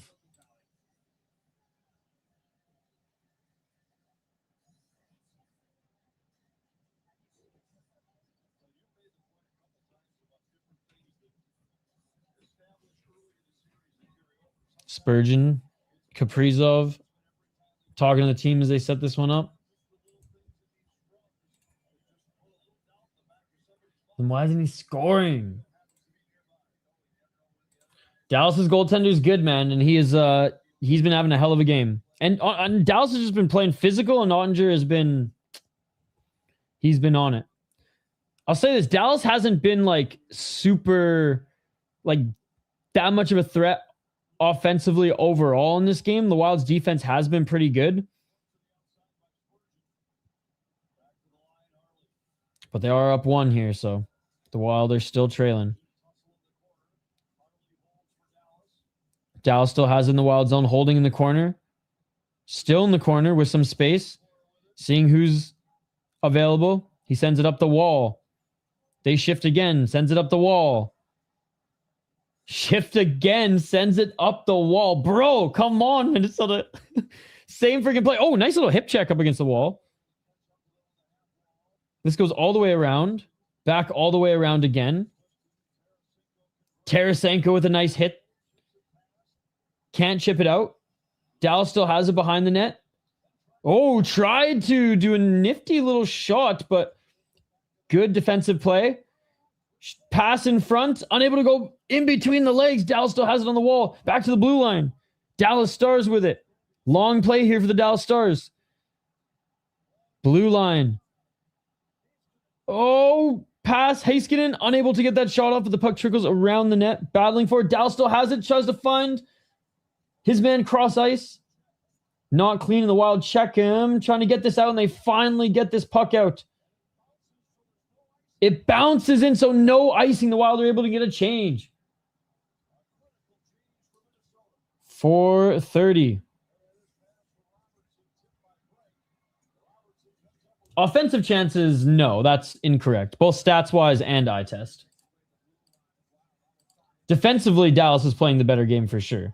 And physically.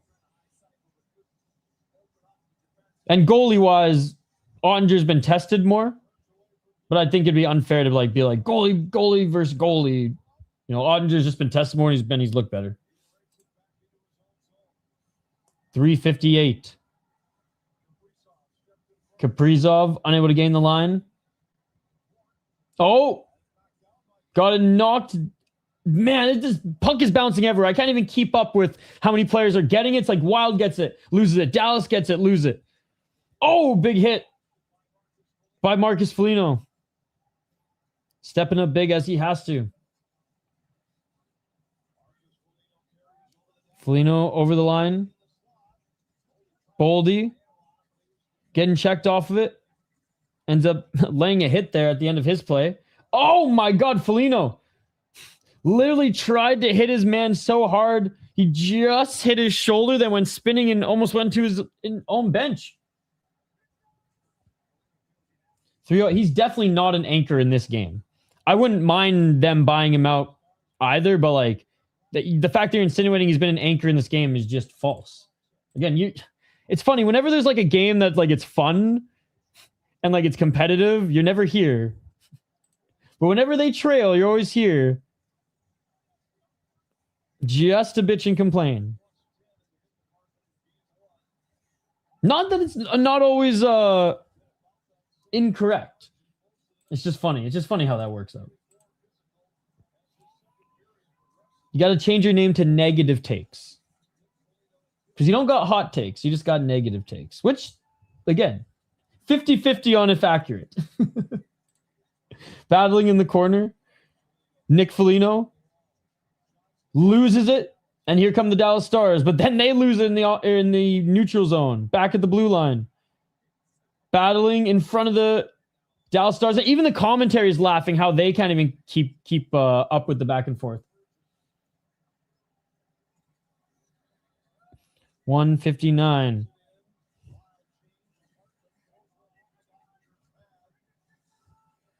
Montreal, les habitants.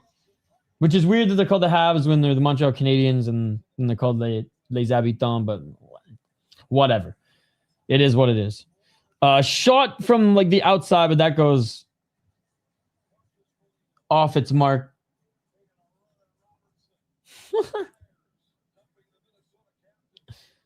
Dude, Myers has had a hell of a game too for the Stars. All right, we're going to a TV timeout. I know I was only able to stream a few Olympic games during my work trip.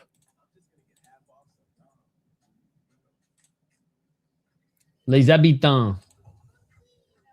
Habs, Montreal. I hate them now. Yeah. It's like Montreal just has too many names. The Canadiens, les Canadiens, les Habitants, the Habs, it's just too much. It's just too much. But they are the mecca of hockey, so they can get away with it. Again, a reminder, we actually will be doing a little bit of a post-game show. Spoke Z and Hoppy will be joining to talk about this game. They'll be going full hot takes, bitching and complaining. No. But we will take your comments and post-game, vent away. Or celebrate, depending on how this game ends up. But I was a lot more bullish on them tying it at the beginning of the period, whereas now Dallas Stars are starting to wear them down. I know they're. I'm not a real YouTuber. They are the real faces of the channel. So the quicker that I can stop talking, the better. The Canadians, they think they represent a whole country. Then no, I mean, I hate Toronto. Toronto is way more of that than Montreal. If anything, Montreal is like the most the irony is like Montreal is like the most non-Canadian city in Canada. It's just like it's its own thing. It's like its own little European country in a little city. It's crazy. Quebec City is just Quebec, whatever. You just roll your eyes. But like, this is a big city in Quebec. There's some cool stuff, but like, yeah, Montreal, it's like its own thing. And I'm not a big Habs fan, don't get me wrong. I usually root against the Canadians. But like I don't hate them, and I like how they're owned by a beer company. Shout out to Molson. Way better than being owned by just the fucking huge telecommunication company and media company. 1:46. We're back from the TV timeout. Left of Ottinger. Wild win the faceoff to Hughes. They're all frogs? I don't even know what that means. 1:36. Am I gonna get canceled for reading that?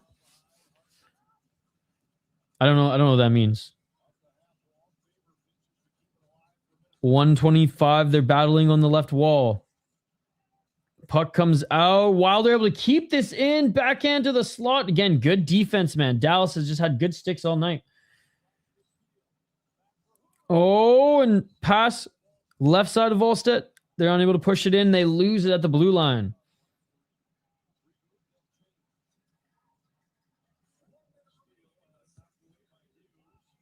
One minute. He's getting sued again, I know. 50 seconds. Wild finish their change.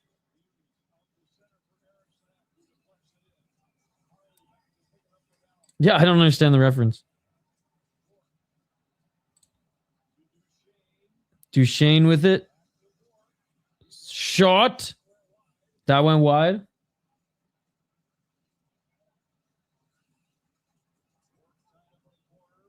And like I was in French immersion too, so I feel like I've had so many teachers from Montreal. I feel like I should know this.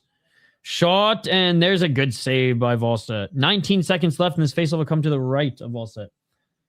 Is it like derogatory, or is that what you call French strippers? Like what is this? What is this?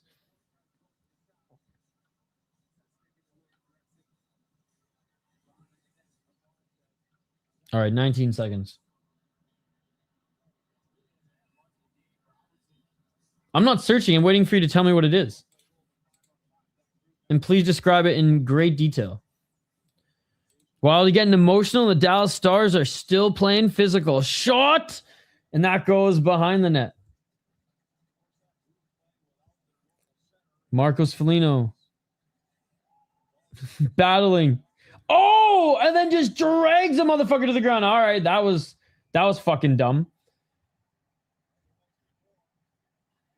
I love how he's like, what was that? Well, I want to see if he got tangled. Did look like he fucking dragged him to the ground. I'm sure he got tangled and then just fucking swung them down, but... And now Spurgeon pushing and shoving.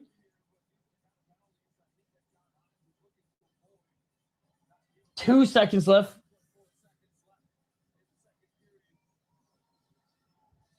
God, like up until that, he's been the only one really matching the physicality of Dallas because they've been walking all over the Wild. But yeah, that was fucking dumb. I wish it was on. I have to see if the Unix shows hockey. I don't think NHL is super big in Japan.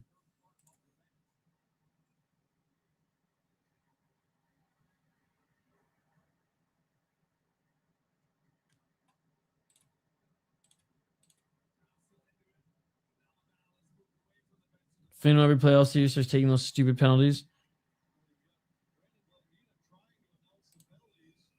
McCarron, Heiskanen going at it.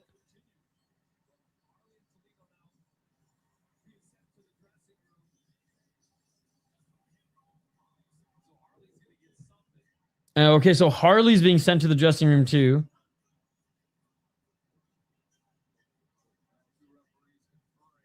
We're waiting to hear what the hell's going to be called. Yeah, that was dumb. Up until then, he's been really the only one this period. And I was going to praise him on that play too, man. He got through two fucking guys to get the puck through the zone. I was just about to be like, oh, Foligno went full beast mode. Oh, and then he just dragged the guy down. This ain't judo tournament.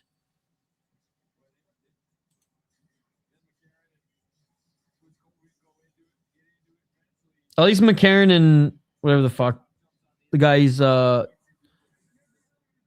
up with didn't get called.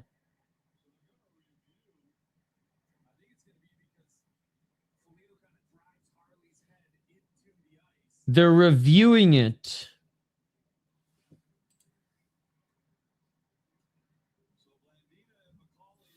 Well, I might be playing with a completely different roster for a few games. Well, I mean, two players is hardly a completely different roster.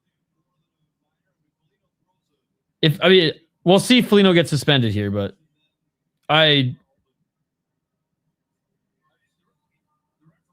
don't think that warrants a suspension by any means. He always does this in playoff. He gets too emotional. Ducks tied up with the Oilers at 2 apiece. The Wild are fucked the second, I bet.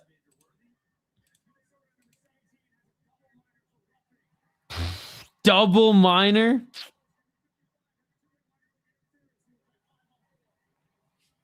And then one minor for interference for Dallas. So Dallas will start the third period up a man. Damn it, Foligno played such a good second period. Such a good second. I mean, like, in the period where Dallas was the better team overall, despite the discrepancy in shots, just like in the Jamie Lynn Horth fight. Okay, I'll stop. They're going up at 2 seconds here. I mean, they're not even going to draw up a play. They're going to try to win the face-off and just fucking hammer it. But yeah, Foligno was only... I mean, him and Middleton and Nick Foligno, they were getting in the mix too. McCarron, like, I don't want to say that like none of them were, but like he definitely was the best out of the bunch in matching the physicality in the second period. Actually had some good opportunities as well, but then has to take a stupid double minor with 2 seconds left. Oh, I don't know if I can read that, but emotional damage. But you ain't wrong. You ain't wrong.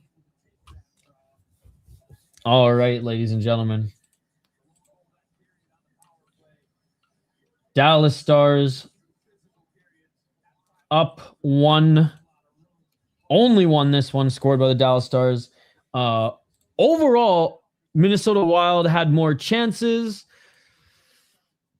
Ottinger continued to look good. Not as many like high danger chances, I imagine. Like great opportunities like they had in the first period. Again, in the first period, there was like three opportunities that they had in particular that Ottinger like completely robbed them on. 2 gloves and one was like a pad, and then he just dove on it.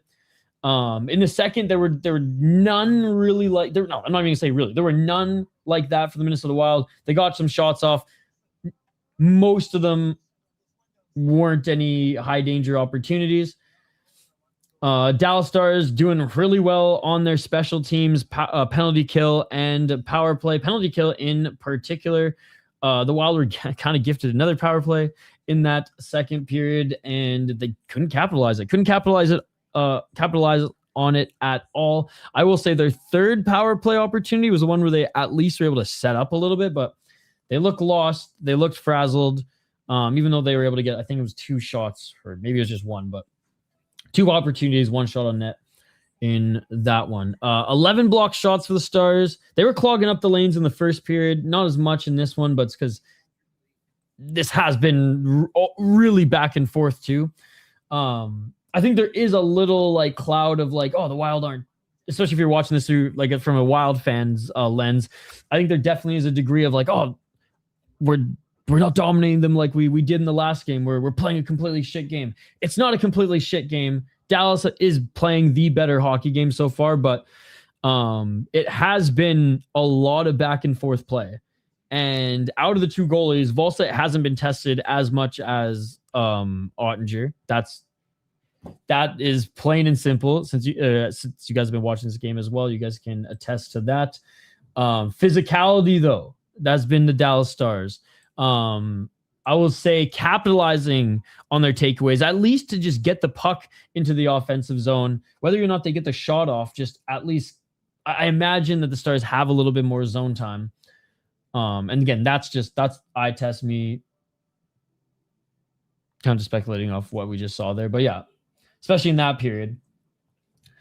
And yeah, Wild 29 hits to 22. These are the hits that matter, man. These are the hits that matter. The hits that the Stars have been putting on the Wild some of them have been some crazy cross checks away from the play, a la Tyler Myers, but they've been the ones that have been like effective in breaking up the play for the Wild. A man like open, gets the pass right away, separates him from the puck. Just the more effective hits in that physicality portion. That comment was redacted. That's beautiful good. That's good.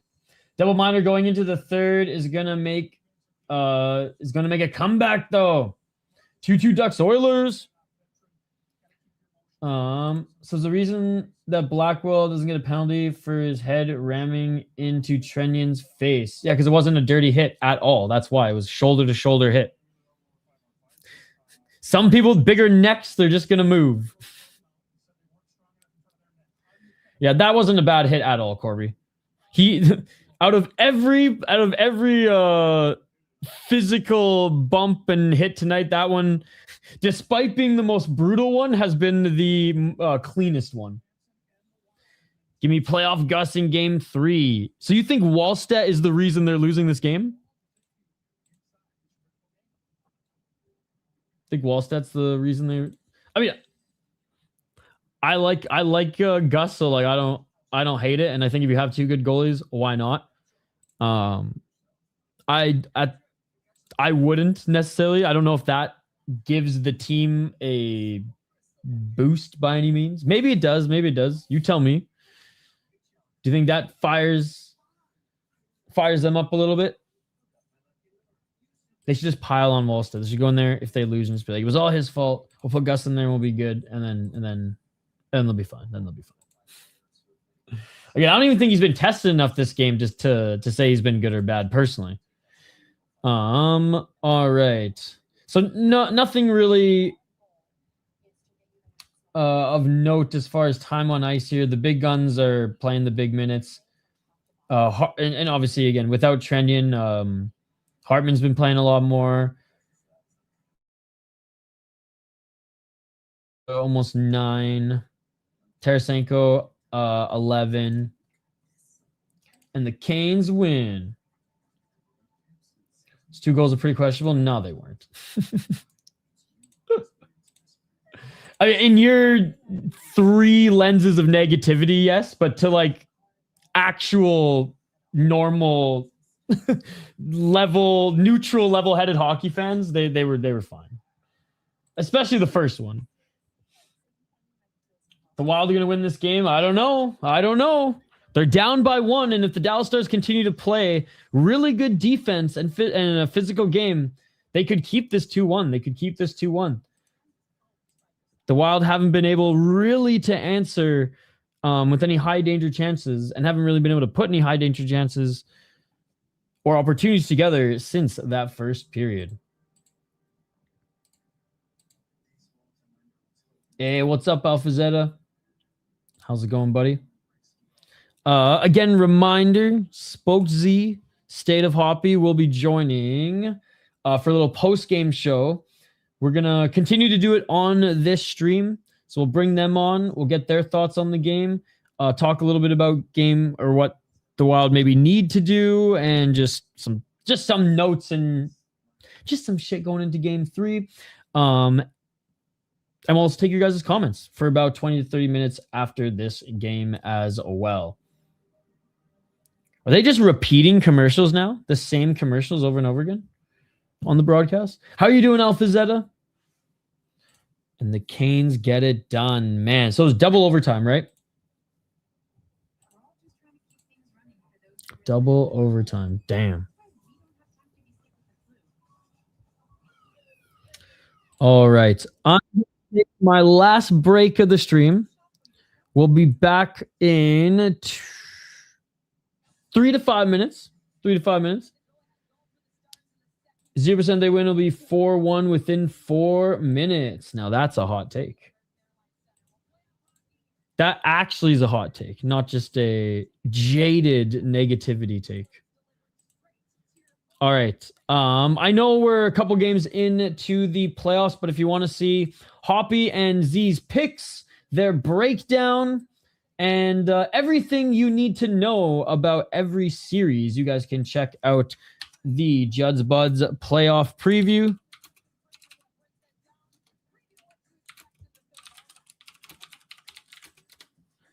And we're going to leave you guys with a little excerpt of that here in this final break for me. Again, at the end of the stream, or at the end of the game, win or lose, we're bringing on Hoppy, the State of Hoppy, as well as Spoke Z for a little post-game action. Little post-game rundown, and to take your guys' comments, to air your grievances or to celebrate, depending on how this game turns out. I shared the full breakdown in the live chat there, so you guys can bookmark it. It is a little bit long, but here is a little bit of that here. And on the other side, I will be back to read you guys' comments and cover the third period of this one. I'm sorry. I got I bumblefucked my words. So I was just thinking, where's our boys who come in the chat and go, "Eesh, every time you stream, they lose." Didn't stream game 1. I'm just saying, I might be the curse. So maybe I'll have to take that up with Hoppy and Z. Maybe I take the night off on Wednesday if they do lose this one. And if they win that one, then we know that I am officially the problem. But those questions will be answered later. Back on the other side, third period coverage. Until then, check out this clip from the latest Judd's Buds episode. Let's talk Pacific, which literally consists of the 5 teams here and the Colorado Avalanche playing whoever's the worst between I guess it could literally be anyone except Vegas and Utah that plays Colorado. And as Brett mentioned, he would very much love for Edmonton to play Colorado. I actually think that'd be entertaining as well. Please just for the love of God, it's gonna be Edmonton, LA, and I'm gonna be so mad. Yeah, I mean, The worst way to go out. Yeah. Let's figure this out. What do we?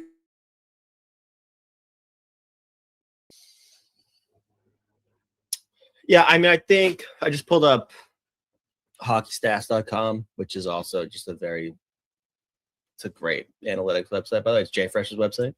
And as things are currently constructed, I think actually the matchups like this are appealing to me, like Avs, Kings, Stars, Wild, obviously. Knights, Utah could be potentially just a fascinating series. Because we've talked about how much we love Utah and everything they're doing. And then just what does Vegas look like? I mean, I know everyone made noise about like Vegas's record when Tortorella gets hired, but you like look at the fucking like they've had one or two hard games, really. They don't scare me all that much. No, it's interesting. Hey, if I'm being honest, Utah, in my mind, is the best team on this screen. Problem is, experience will matter. Like that's where Vegas and Edmonton do have a slight edge, right? Like they've got guys that have gone on runs.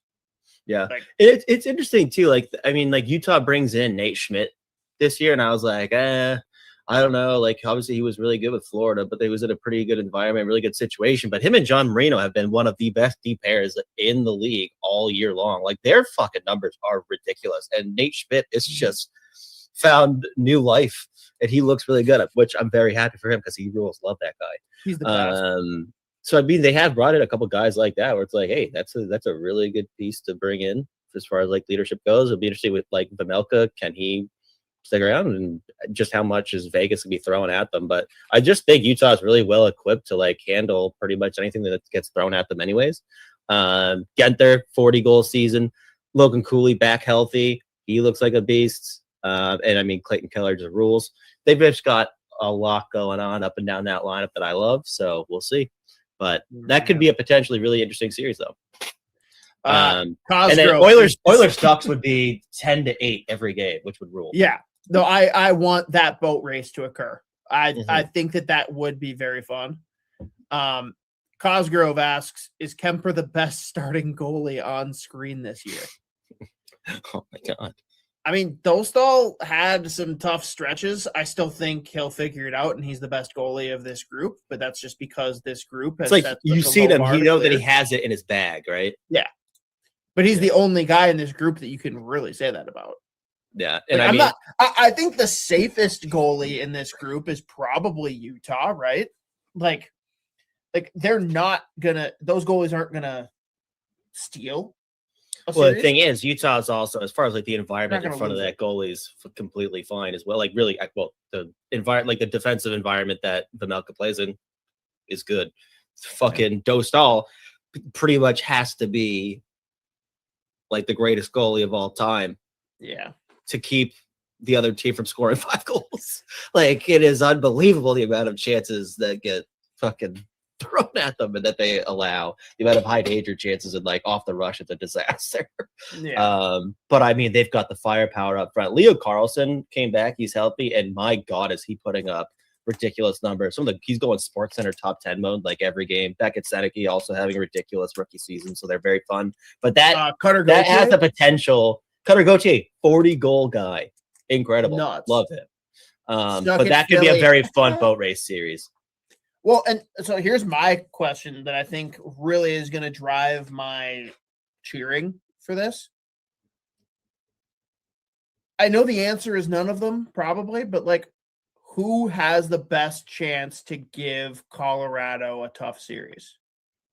Whether it's actually beating them or just pushing them to 6 or 7 games to give Dallas or Minnesota some shade of hope going into that next series. Yeah, I mean, it does feel like it's Utah and then like Connor McDavid, you know what I mean? Like, yeah, it's Connor McDavid putting up 6 points per game. Like, it's just the most. I don't think Utah can. Down the stretch, like Edmonton has been a lot better defensively, but I mean, again, Draisaitl being out is insane. That's not good. Can't be Utah either. Just Right. No, But, that's what I'm just looking at, like all the teams out in the West. Like Colorado's just a fucking different animal. And I mean, God, it's fucking LA. Or I mean, this fucking hockey team. I cannot believe that there is like I think there what are a two horrible teams. send off for Kopitar. Avalanche, the 4 worst. games. Bye. Welcome to it, motherfucker. Disgraceful. I think the Oilers would be fascinating, actually, again. This interview is brought to you by our friends at Waggle Golf. Waggle Golf believes what you wear on the course should reflect your individuality, who you are, where you're from, your hobbies, interests, and passions. All the stuff that makes you, well, you. That's why every design is inspired by the desire to create a piece of apparel that strikes a chord when you see it, that makes you say, wow, that was made for me. Because in a lot of ways, it was. Ready to get your waggle on? Go to getyourwaggleon.com, throw in promo code SP10 at checkout to take 10% off your entire order. And we are back live here on the Sota Pod YouTube channel. Third period coming up here shortly. Dallas Stars lead the Wild in game 2 in Dallas, 2-1 here. Shots 22-16 for the Minnesota Wild, but the Dallas Stars are up where it counts, and they've been the better defensive team. They've been, again, despite the little discrepancy of hits, they have been the more physical team. Their hits have been the one that have counted and have been louder for sure. All right, puck drop for the third period is upon us here in just another couple minutes. I think it's Ben Alchiver, most hated player on the roster. If Jamie and Jordy weren't from Vancouver Island, I'd probably despise them as well, but I'm biased. My Vancouver Island, and Jamie and Jordy played for the junior B team I worked in when I was just starting to do commentary stuff. And yeah, shout out to Peninsula Panthers. So I'm never going to say I'm like a Jamie Benn fan, but I will never be a Jamie Benn hater, even though he is dirty as a fuck and a little crazy. Well, I guess he's cleaned up his act a little bit, but yeah, Vancouver Island boys, we got to stick together. I think I'm the only Canucks fan who doesn't hate Cam Neely. Vancouver Island, baby. Campbell River. 3-2 Ducks. Let's go. Quack, quack. All right, here we go, chat. Period number 3. Appreciate you guys hanging out. We will continue to cover Minnesota Wild playoff games as the series continues, as the playoff continues. And knock on wood, the Wild continue on past this first round, but we'll continue to cover just the Stanley Cup playoffs regardless if they do or don't. Hopefully we'll just be covering them though. That's a stretch. Active players, we go like Trouba Wilson way more as far as 2 that just stand out that are active right now. And then if we're going like historically, like there's so many. We were talking about Scott Stevens earlier, obviously.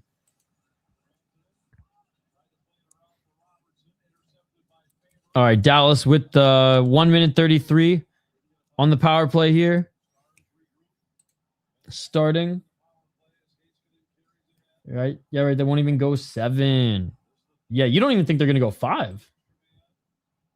Or you think they're only going to go 5, sorry. Only go.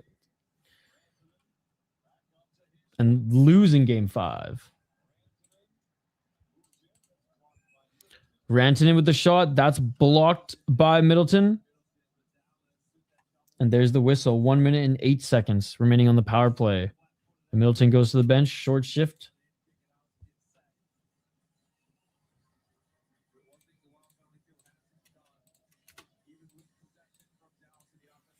Were you even excited that they made the playoffs, or are you one that thinks they should rebuild? I forget where you stood last time. It's been a little while. It was you or Swerve that wanted them to rebuild and said that like Hughes and Boldy weren't very good. And was that you said they wanted to like? Are you happy they're in the playoffs? Or are you one of you or Swerve was suggesting they rebuild, and I was like, that's crazy, but okay. Oh, nice pass to Heiskanen. Up the right side. Robertson. Cross ice. Back to Heiskanen. Back to the top of the circle. So you're not excited that they're in the playoffs, or that they made the playoffs? I mean, they wouldn't even have their picks if they missed though, so it wouldn't even really matter. From a rebuild perspective, I guess. I guess they just have to go nuts on the trades. Shot from just outside the slot, and that goes right and up and out of play.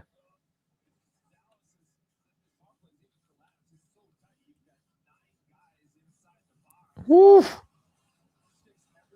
Just looking at the replay from the above net view of just Dallas setting things up. Beautiful stuff.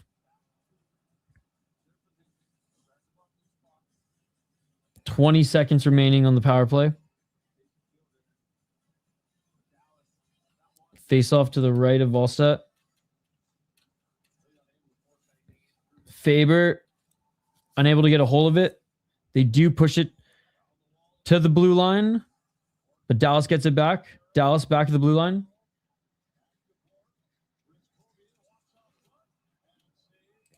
Call a fucking delay of game. Come on. That one bounces up and out of play. And they're going to talk about and see if this one in fact bounced or if this one was just shot up.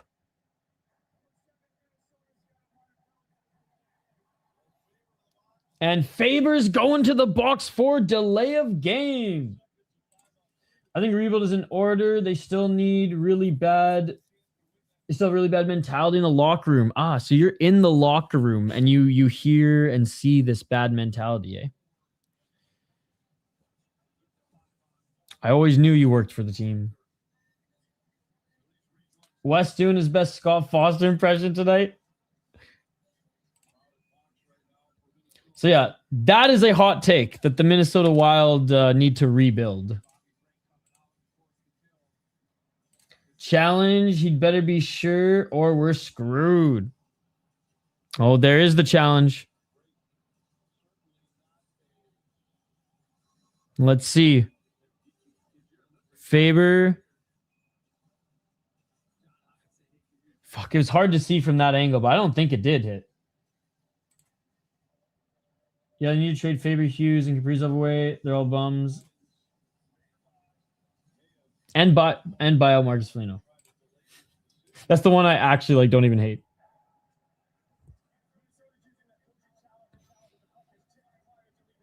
All right, the challenge is tipping. Or that it was tipped. God, what time is it? It's 11 p.m. Like, why am I so tired?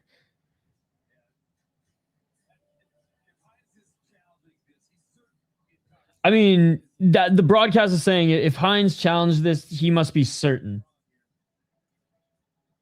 Just the tip. Damn good job by the staff on the challenge. I mean, that is one where like you don't just risk that one.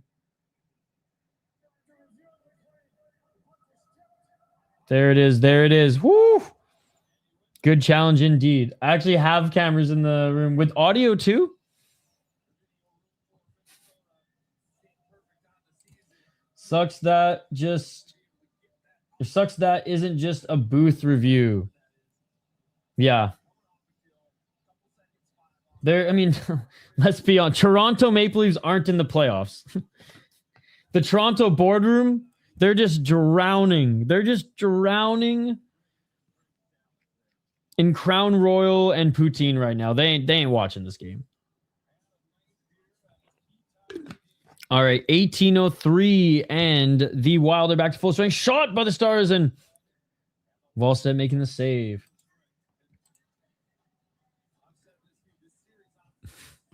Already a slow start. A choppy start as far as flow goes to this period.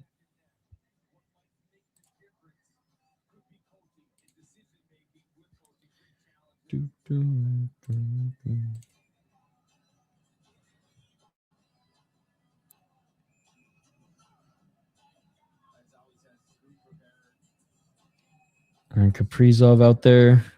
Tarasenko to the right of Volstad. Nice win by the Stars. Back to the blue line. Shot. Puck live behind the net. Now to the side of the net. Volstad covers it up. And there's the whistle. It's going to be a choppy one. AK with the mic on each player and staff. That's illegal and weird as fuck.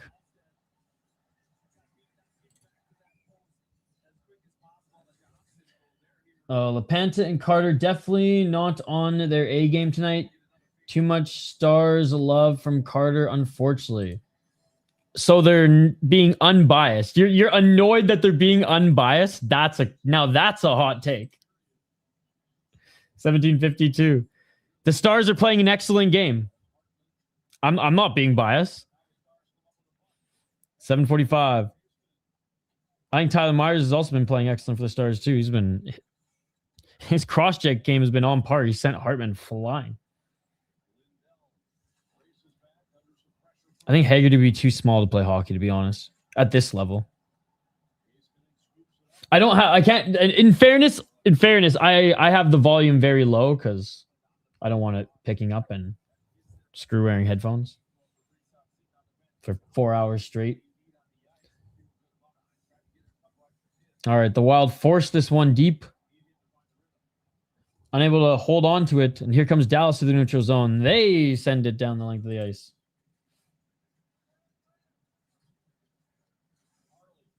The Wild were fraud check exposed, but not robbed. Sis, hot takes is going to be your favorite subscriber. 1645. And Brink over the line, but offside. Oh, and some pushing and shoving after on Brink. I don't know, maybe he said something or not, because another Dallas player comes in. Brink was like, I was just saying, and I didn't see what he said after that. Bogosian with some words for the ref as well. Oh, here's that hit. Oh, God. Okay, he was able to, they said, yeah, he was able to skate off with a little bit of help from the trainers, but that one's unfortunate, man. That one's unfortunate because his role has been super important to this team all season and is going to be important for playoffs. Hopefully it's not too serious and he's back soon, but that seems more than just, your bell was rung and rattled. Hopefully not like a shoulder injury. It's like, you don't want a concussion either, but that was a big one. 1620, Dallas with it on the left side. They send it cross ice, top of the circle. Nice little tip forward. That might have just hit the post or Volstad just batted it with the blocker, but regardless, little right side save. Good job by Dallas. Hold in the zone. Nice job winning that corner battle back behind the net. Nice pass by Dallas. Shot. That goes left off a glove, or I think it was just a glove tip save by Volstad. Dallas backhand pass to center, and the Wild are able to pick this one back. Boldy with it. Up to Kaprizov. Kaprizov, 2-on-1. He gets bullied there. Puck back to Wild zone. Brodin. He takes a hit from Blackwell, but not with the same amount of speed nor velocity. And the Wild can't hold it in the zone. Tarasenko sends it back, but bouncing off some bodies in front. Spurgeon dives on to try to keep this in. Backhand, he does keep it in. Dallas was actually forced to circle behind his net, so it took a while to evade the zone, but they do evade it. Nice job by Spurgeon and Brodeen, who were able to break up that play, but Ben snuck in there and got the puck. Ben with a little backhand shot. Nice save by Volstedt. Volstedt being tested a lot this period as the Wild have done nothing. No offense, and obviously had to kill off penalty the first 2 minutes, but no offense in 5 minutes from the Wild, and this has been all Dallas so far in this third.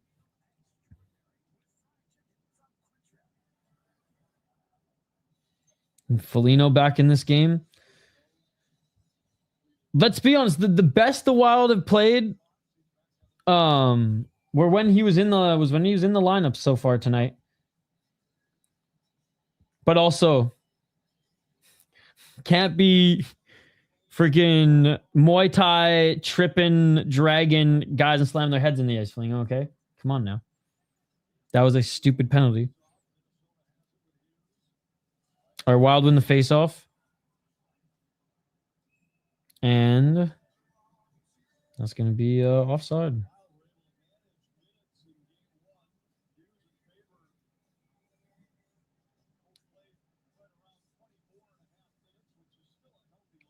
Or icing, sorry. I don't know it's going to be icing as they go all the way back down.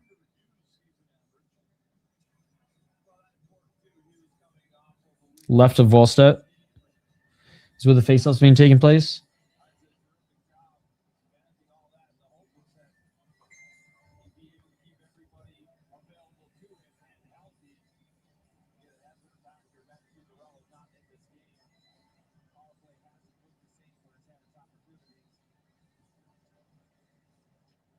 And the Wild come away with it.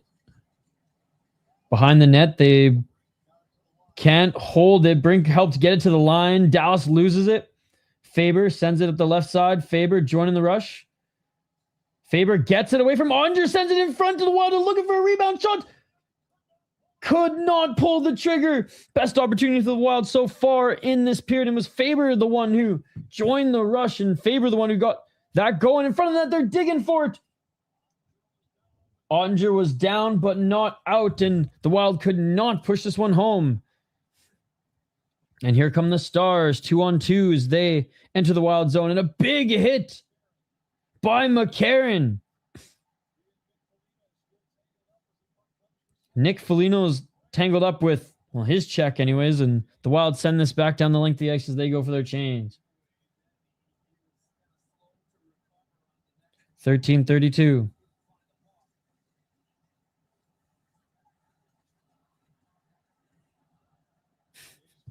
The only person who says that.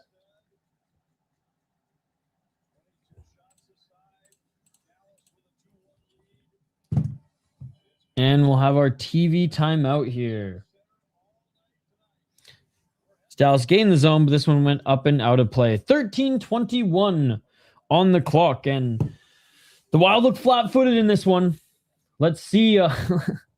Let's see if Marcus can play a little bit smarter than he did in the last seconds of that second period, and actually make some room for some of these guys, or at least bring some energy back to these guys here in the third period. It's been pretty flat other than that one rush just moments ago where Faber was able to at least set up some traffic in front of the net. And hell, they take a dirty one at this point. As offensively, the Wild have had chances. First period, really good chances. Second period, This one, hardly any. And there's been a lot of pressure from Dallas.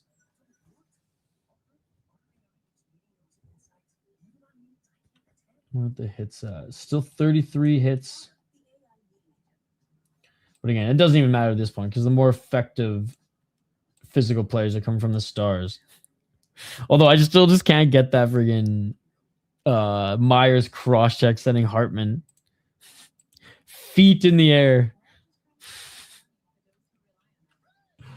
Oh, man.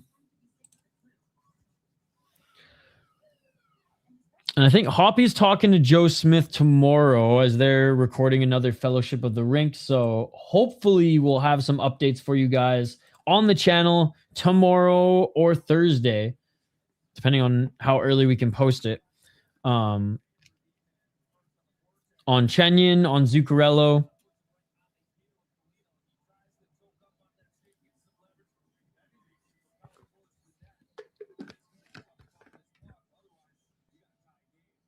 Oh, stuck under his left knee.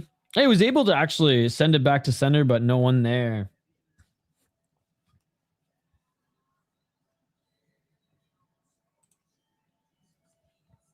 All right, we're back, ladies and gentlemen.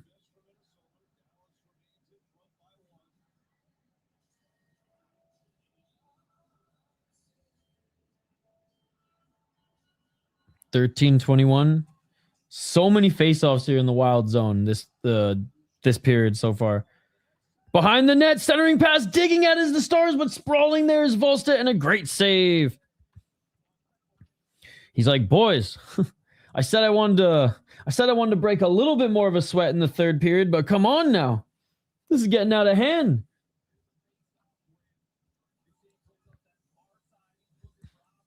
Oh, man. Yeah, Duchesne has been super noticeable this game. Found Robertson there. Ooh, great job by Volstead. Sprawling to his right, and that gets caught up just in like the right side of his hip is where that puck gets eaten up. All right, face off again to his right.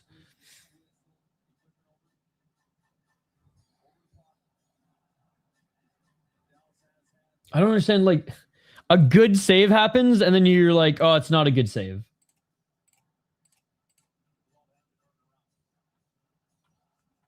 Very weird, very weird. And off the draw, the Stars win the draw, and that puck goes into the netting.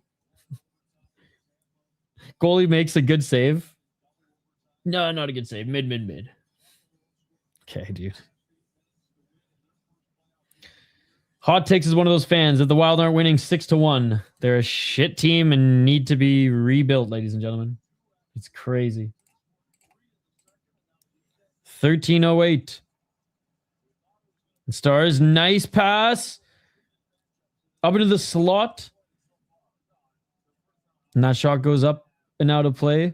Wild able to send this puck down the length of the ice, and that's going to be icing. We need one of these, like, final 5 minutes of the game. Random goals from Tarasenko where the puck just, like, ends up on his stick, and he's like, oh, empty net, okay.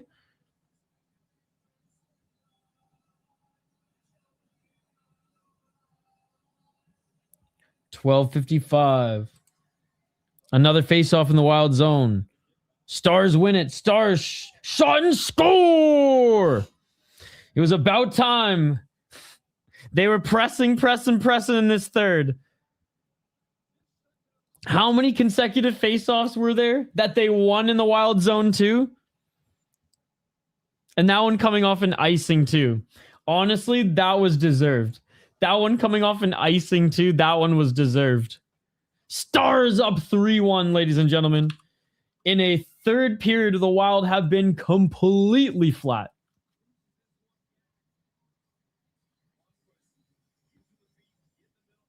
Oh, a nice tip.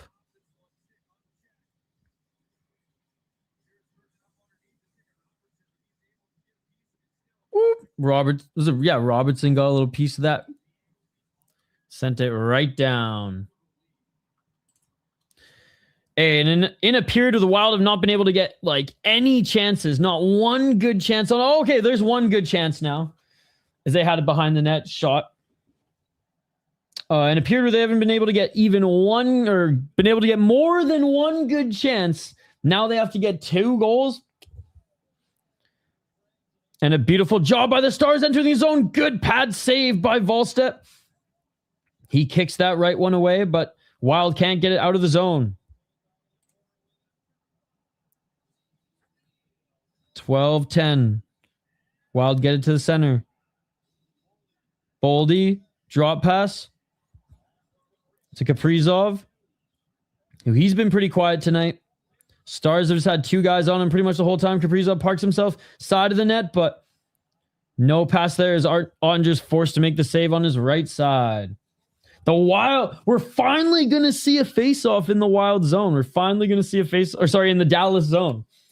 I feel like it's literally been like 6 or 7 minutes without a face-off in the zone. It's just been constant losing face-offs in their own zone. All right, 11:55. Face-off to the right of Ottinger, who again has been great all game. Hasn't really been challenged in this third period much. Period number 1, when the Wild were actually confident, he made some clutch saves, 2 amazing glove saves, and 1 awesome pad save, and then he dove on it. All right, puck back in the Wild zone. Johansson loses it at center. Pad save by Volstedt. There's only 1 Dallas player in the zone, so he just fired that shot. Battling for it at center, while trying to push their way up into the Dallas Star zone, literally just pushing at the blue line. They lose it. Both teams change. 11:04. Okay, game's over. Start hitting people. I mean, Marcus is going to do it even if they're winning, so. For Trenyan. And a fluttering puck is covered. Taking no chances is Ottinger there on that one. And like after every whistle, some pushing and shoving.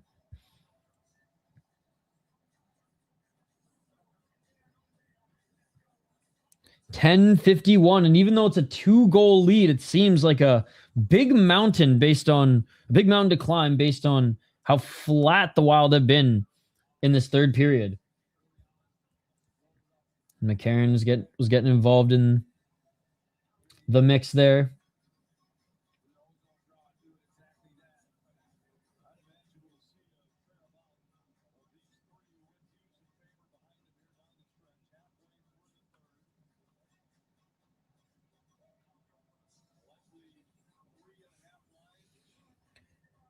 All right, they're sorting things out.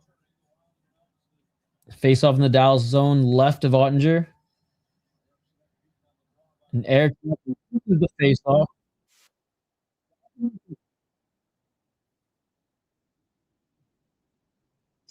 Dude, he's just isn't he wasn't he bought out?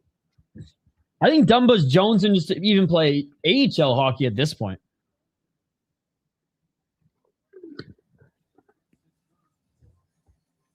Meanwhile, the Wolves have it within 1 against the Nuggets right now. Listening to you right now, I'm at work and I can't watch on my phone. My phone is in my pocket because I'm at work. Hey, well, glad I've been able to provide you with some updates here, Dave. And you'll be able to listen to a little post-game show as well. Sorry the game's not going as well as you hoped it would go as a Wild fan, but hope work is going well. And as in well, I hope it's going by fast so that you can get into bed and have a good night's sleep sooner than later, my man. Rebound opportunity for the Wild and unable to put it home. That was the best chance for them in this third period. They're still able to keep it in the zone, in the slot. Faber with the shot. Score! Faber makes it. Well, makes it 3-2. He makes it 3-2. That's 2 on the night for Faber. And you know what? He's been one of the best players for the Wild here tonight. Yeah, because you don't think Quinn Hughes is that good of a skater, right? Against you and Swerve always just come in and do your thing. So I sometimes mix up which negative comments are which. But you're the rebuild guy. You're the one who thinks that Hughes is not a good skater. Because Dumba's a good skater. Put him up there with Faber, right? Yeah, let's go. Yeah, Faber's definitely been one of, if not the best player for the Wild here tonight. He just had his game face on, bro. He's wearing it too. Dumba's on par, if not better. See, that's how I know Hot Take doesn't even watch the sport. Oh, 951. Love Dumba, the former Red Deer Rebel. 943 battling in the wild zone. Puck is knocked behind the net.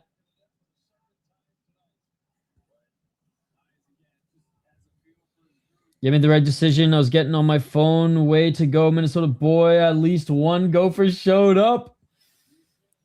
925. Duchesne was looking to kind of back up and backhand it. He's pushed into the net, and we're going to get some pushing and shoving, of course, after every whistle here.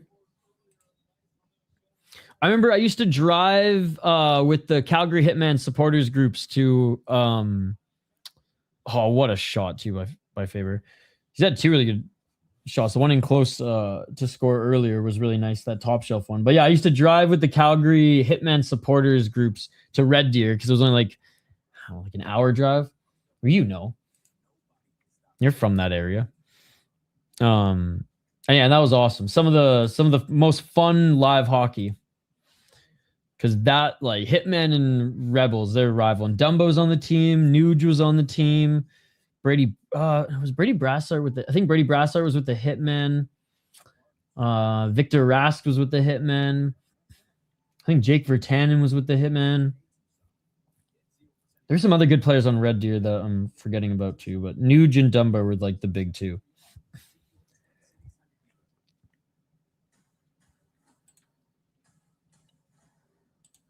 All right, making it interesting here. With basically looking flat most of the period. The only two times where my voice was elevated in excitement towards the Wild was because of Brock Faber. The only opportunity prior to this sequence that led to the goal was facilitated by him as well. All right, still in the TV timeout here, guys. Did I even get through making another poll question? I don't think I did. I think something happened.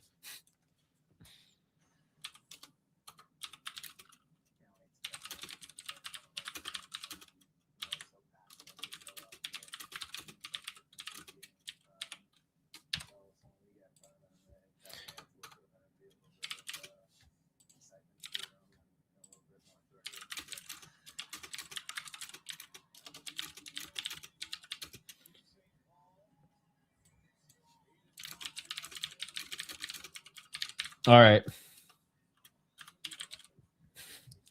This poll question is dedicated to hot takes. Don't hate me. He's rolling his eyes. 9-14 Dallas Stars. They send it into the Wild zone. Good forecheck. And a hit there by Dallas, but the Wild still have it. Seems like a good time to send Foligno out to get a dumb penalty. No. Only when there's like 2 seconds left. We'll say 2 minutes left in this case. 2 minutes left after an offensive draw. Nice shot from the blue line by the Wild. Good save by Ottinger. McCarron with the save there. McCarron with the shot there as he was way out. Good job by the Wild picking the pocket of the Stars player and gains the zone. It was Eriksson Ek. Beauty looking for someone, and he finds... I don't even know who that was. Or it was Hughes, and then he was looking for Faber. Faber with a shot. One of the Stars players lost his stick. I don't think it was because he was blocking the shot by any means. And a few players go down. Boldy. Back to Kaprizov. Back to Hughes. Hughes at the line. Hughes left side. Wild have actually been able to set up for once in the period. Kaprizov. Center. Faber. He's doing his best friggin' Brent Burns offenseman impression here. Down low. Tried to hit someone at the slot, but no one there. And this puck's going to go out of the zone. Faber. Back with as Hughes re-entered. Faber. Shot deflected. Robertson gets it, but Faber following him all the way back down.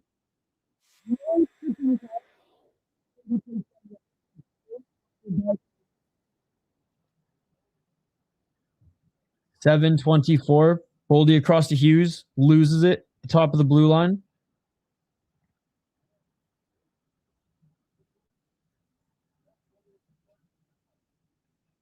Rattling in the corner. Dallas ends up getting it back. Dallas has to get through a bunch of bodies.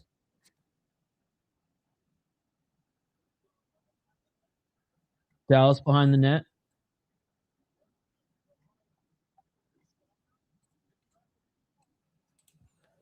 .652. Here comes Johansson. Johansson waiting for reinforcements. Sends it into the corner.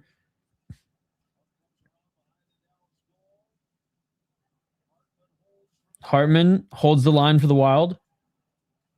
Hartman still at the line, left side. Oh, nice little nifty move by Middleton as Middleton cheated to get up front. Unable to get anything on, but nice little move. I mean, everyone trying to get some offense going here. Middleton behind the net. Middleton still with it. What a shift by Middleton, man. Where was this at the start of the third period, boys? Marcus Foligno battling in the corner. And this puck goes trickling out, and Rantanen friggin' playing ball hockey here. Holding the puck up friggin' hacky sack style. I think he hit it like bounced the puck like 3 times off his stick there as he was being checked. But Dallas regroups, long pass through center. Good job holding the line or the Wild. Puck goes around into the corner. Hughes ends up with it. Hughes 5-28 down 1. A good burst of energy here from the Wild after being flat for like 13 minutes almost of the period.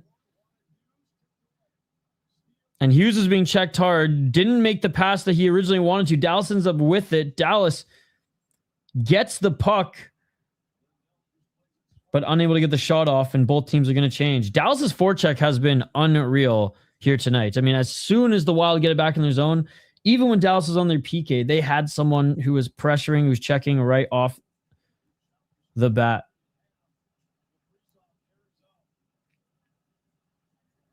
And here comes Kaprizov through center.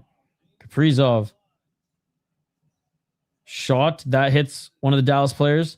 Goes up, and the Stars now are right back at it. Spurgeon forces his man on the outside. Corner. Puck trickles around. And McCarron sends it up. Takeaway. Bork shot, and what a save by Volstedt. Back and forth play that few minutes, guys. Robertson has some of the best hand-eye coordination, but he's a sled in the mud. I like the way he described that. How about that rant? How about freaking Rantanen? Just like that was crazy. All right, last TV timeout, I imagine, unless we go to overtime.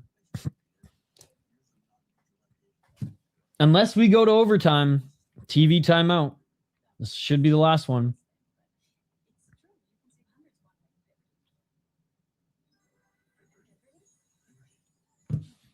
All right, I did ask you guys, can the Minnesota Wild tie this and force OT? 85% of you say yes. Jeez. 15 say no. And 0 say no, they will win in regulation. At least some of you are... At least most of you are living in reality. Only if the Wild knew you hit players that make an impact to the game that you worry about hitting the no-namers. In this game, I will say, like, they're just like finishing checks for the sake of finishing checks. And I get it. Like, to get anything going right now, you kind of have to do that. But the first game, they were throwing everybody off. And it's kind of like what every team does to Kaprizov. Ken and Will are two different things. True, true, true.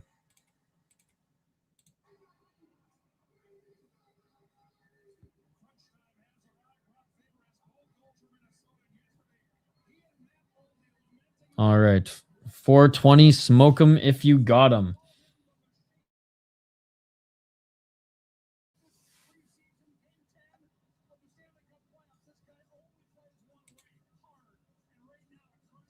Hey, appreciate everyone hanging out in the chat here.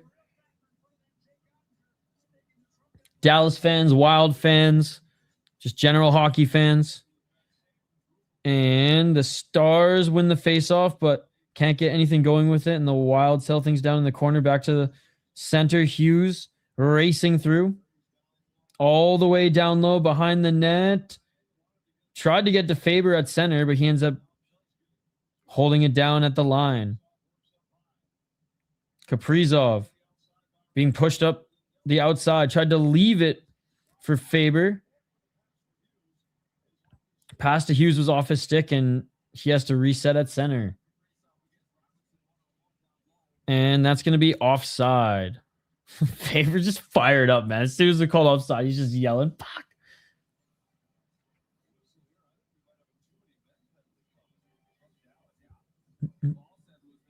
This is up to chances of the comeback. Oh, we have penalty? Dallas bench minor, too many men on this. I'm sorry. This is the third gift penalty that the hockey gods have given the Wild this game. If they don't score on this one, oof. Big oof. So that's why Faber was yelling. I didn't think bro could see without those glasses. If the Wild were scoring on their power play tonight, I'd be stoked on this, but they haven't. So, but again, this is another gift. This is another gift. If there's any opportunity to come back in this game, win it. Obviously not off this alone, but an opportunity to win it and or send it to OT. It is now, ladies and gentlemen. It is now. And the Dallas Stars come away with it, and they send it back down the length of the ice. Volstead actually to make that save. They have come close on the power play, but that was earlier in the game. See, I think that their best power... I don't think they did well on their first power play. I don't think they did well on their second power play. I think they did okay on their third. 133 in Dallas. And in fairness and credit to Dallas, their penalty kill has been outstanding this game. Does the coach not know we're down one? Pull the goalie. Eriksson Ek sends it around. I mean, he'll probably pull the goalie once the power play is done, or once they at least hold it. Finally able to settle things up.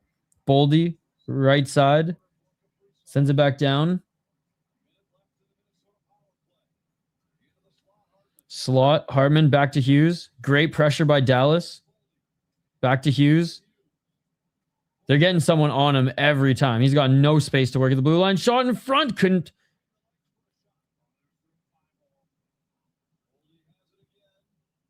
Poke it home. Boldy back to Hughes. Hughes with a shot.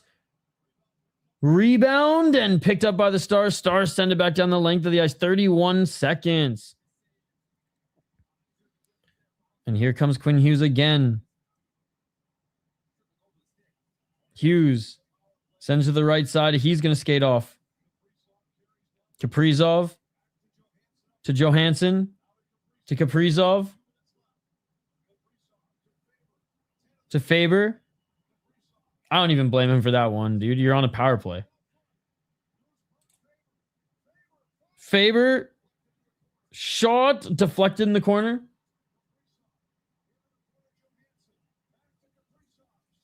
Kaprizov centering. No one able to tip it. And Dallas clears it, killing off their fourth penalty. Great penalty kill by Dallas.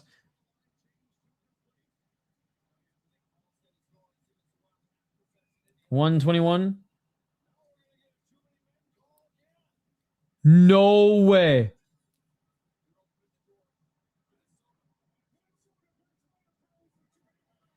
Oh my God. And now it's going Minnesota's way. Jeez. Who was it? Who was it?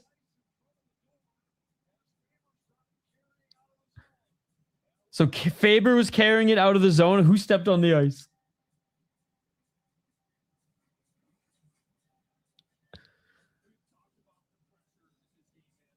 All right, they're showing me the replay now. Hey, what's up, Reaper? So the Wild won game 1, and Dallas is likely going to take game 2 here as they're on a power play with 1 minute and 21 seconds left.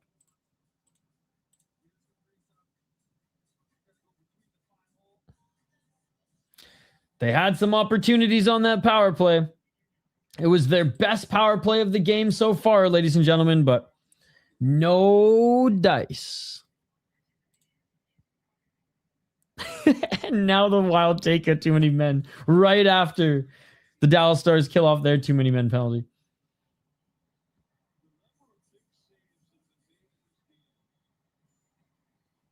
And again, this game could have looked very different if Ottinger had even let in one of those two crazy saves in the first period. But ever since the first period, the Wild have been a step behind the Dallas Stars.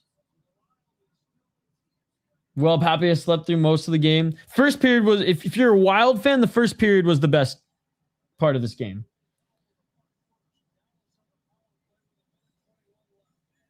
Again, the hockey fan who doesn't want to watch hockey. You're a weird one, dude.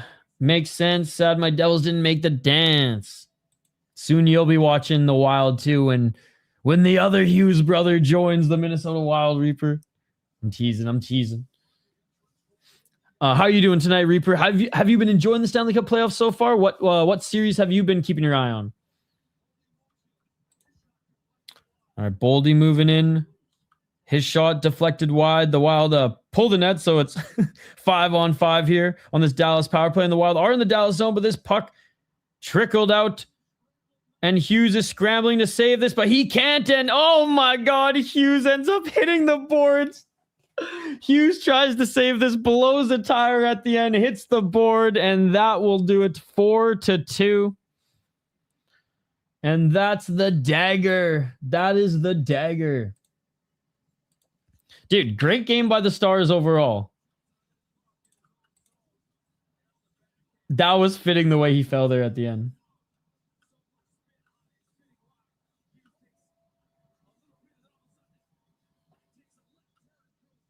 Again, a hockey fan who doesn't want to watch the sport.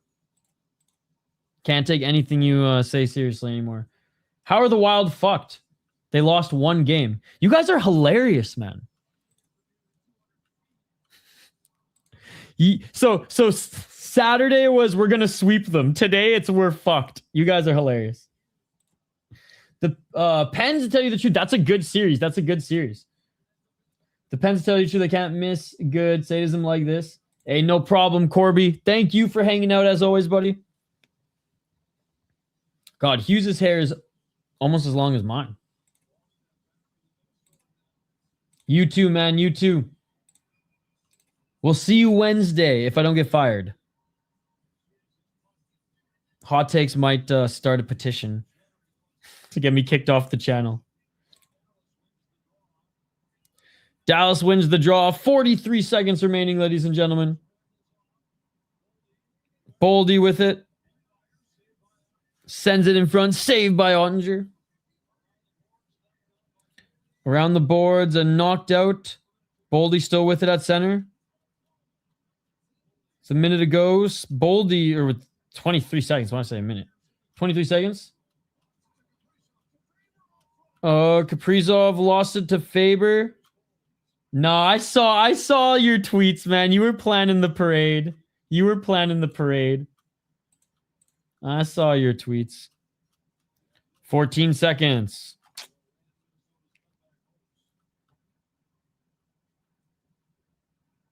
And a penalty.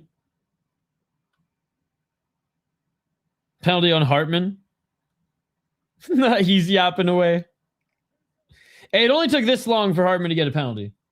I always want to see the urinating tree pop off if they are eliminated, right? That is a fun account to follow.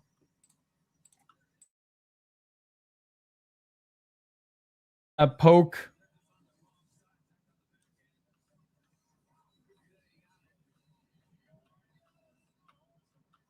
You'd think this was the regular season with how many whistles there have been in this game. Oilers setup? No. I have to say this. I am not rooting for the Oilers.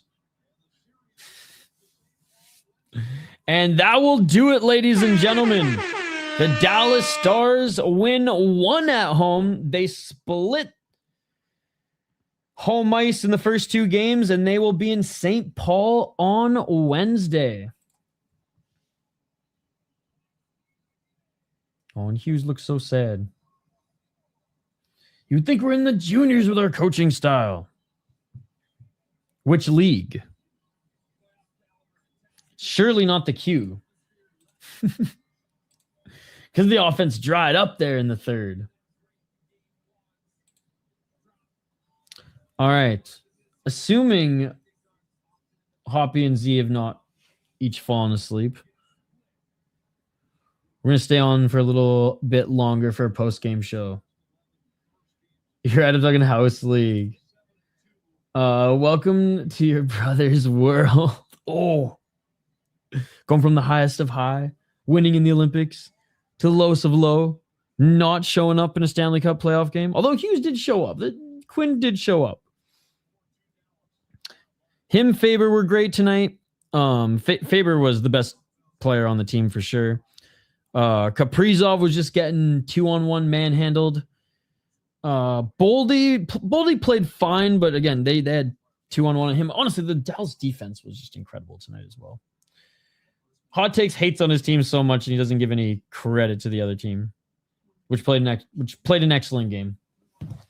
And Ottinger too, I think, helped set a lot of the tone early.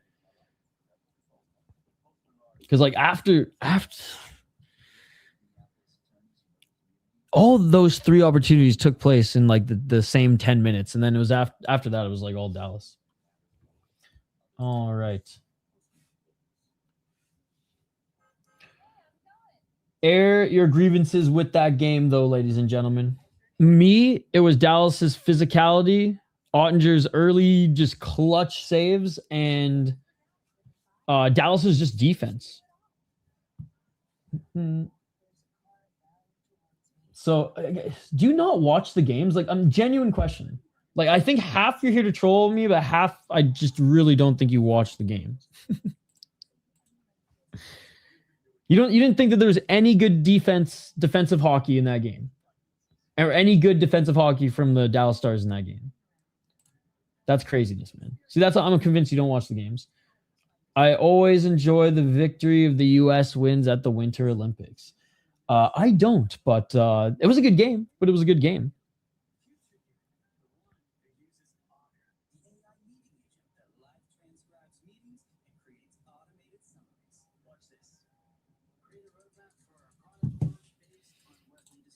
All right. So let me just double check. Oilers tied it up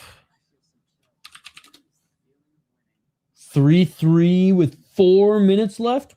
Who are you guys rooting for in that series? Okay, Hoppy is here.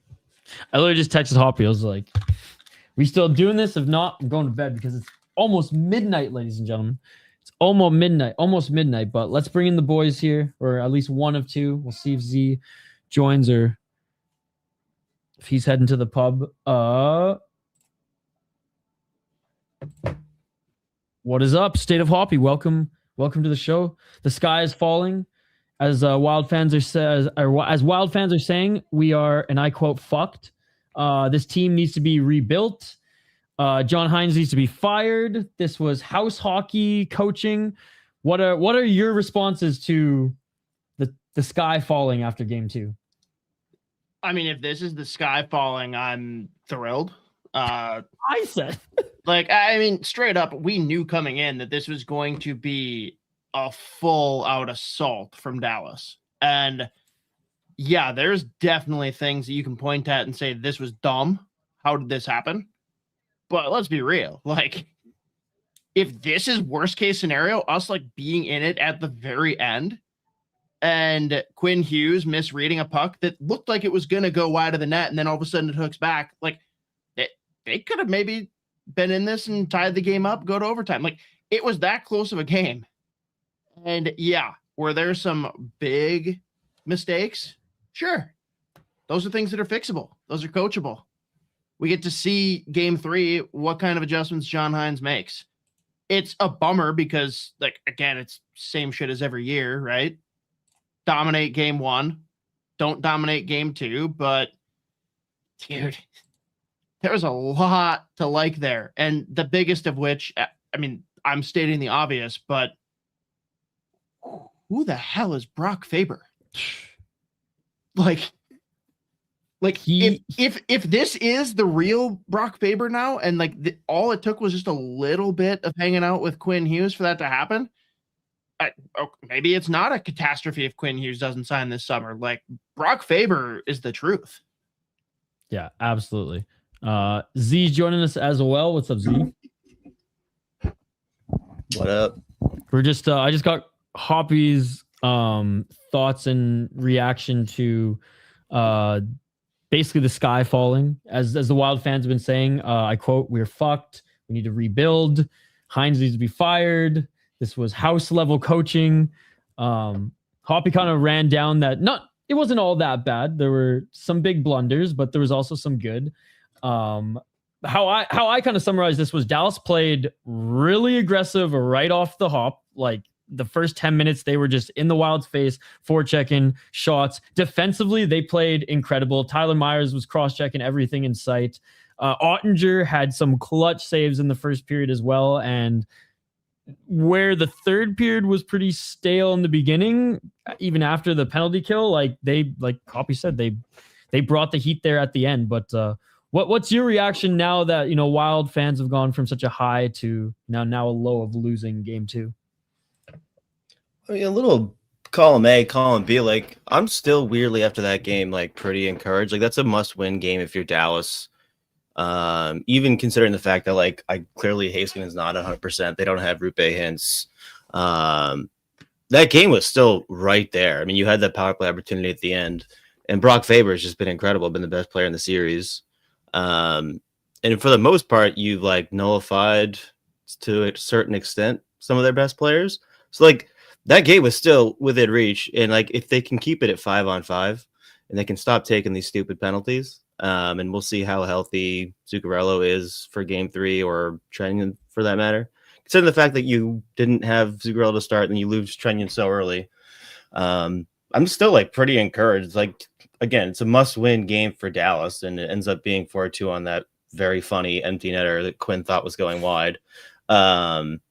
So it's still right there, and you still went down there, you split, you take home ice back, so win your home games and you win the series. So I'm still like encouraged, but this is gonna be a phenomenal. However many games it goes, whoever wins, like, this series rules. These teams still fucking hate each other, obviously, and it's just been entertaining as hell since puck drop on game 1. Yeah, and Dallas's penalty kill was unreal tonight. Like, it was like after the first 2, I was like, doesn't matter how many power plays or how many whistles, because the refs were loving the whistles tonight. Doesn't matter how many are given to them, gifts or not, like, they're not scoring. Like, even at the end, even though there's like a little hope, I was like, if Ottinger continues to play as good as he's played and the PK's playing as good as they've played, like, we're not staying up for overtime here tonight, and that's unfortunately the truth. Let's get to a couple comments here, then we'll obviously get your guys's more in-depth look at this game, since I've been yapping for the last 3 hours. Hot Takes was pretty upset that Hines didn't pull the goalie sooner, on the Wild's power play there at the end. I was wondering if they did.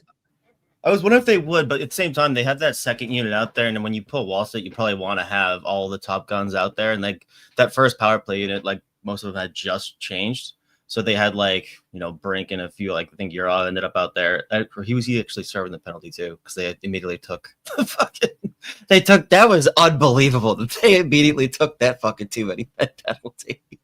Right. Like unfathomable that they fucking take the same penalty right back. No pressure. Folded, zero pressure. Just folded immediately. Yeah. I looked at it, I just assumed, you had like those top guys that just come off the ice for that second unit to come on. So I wasn't sure if that's what the thinking was, but you could convince me that either decision would have been the right one, but obviously it didn't end up mattering anyways. Yeah, I didn't hate it.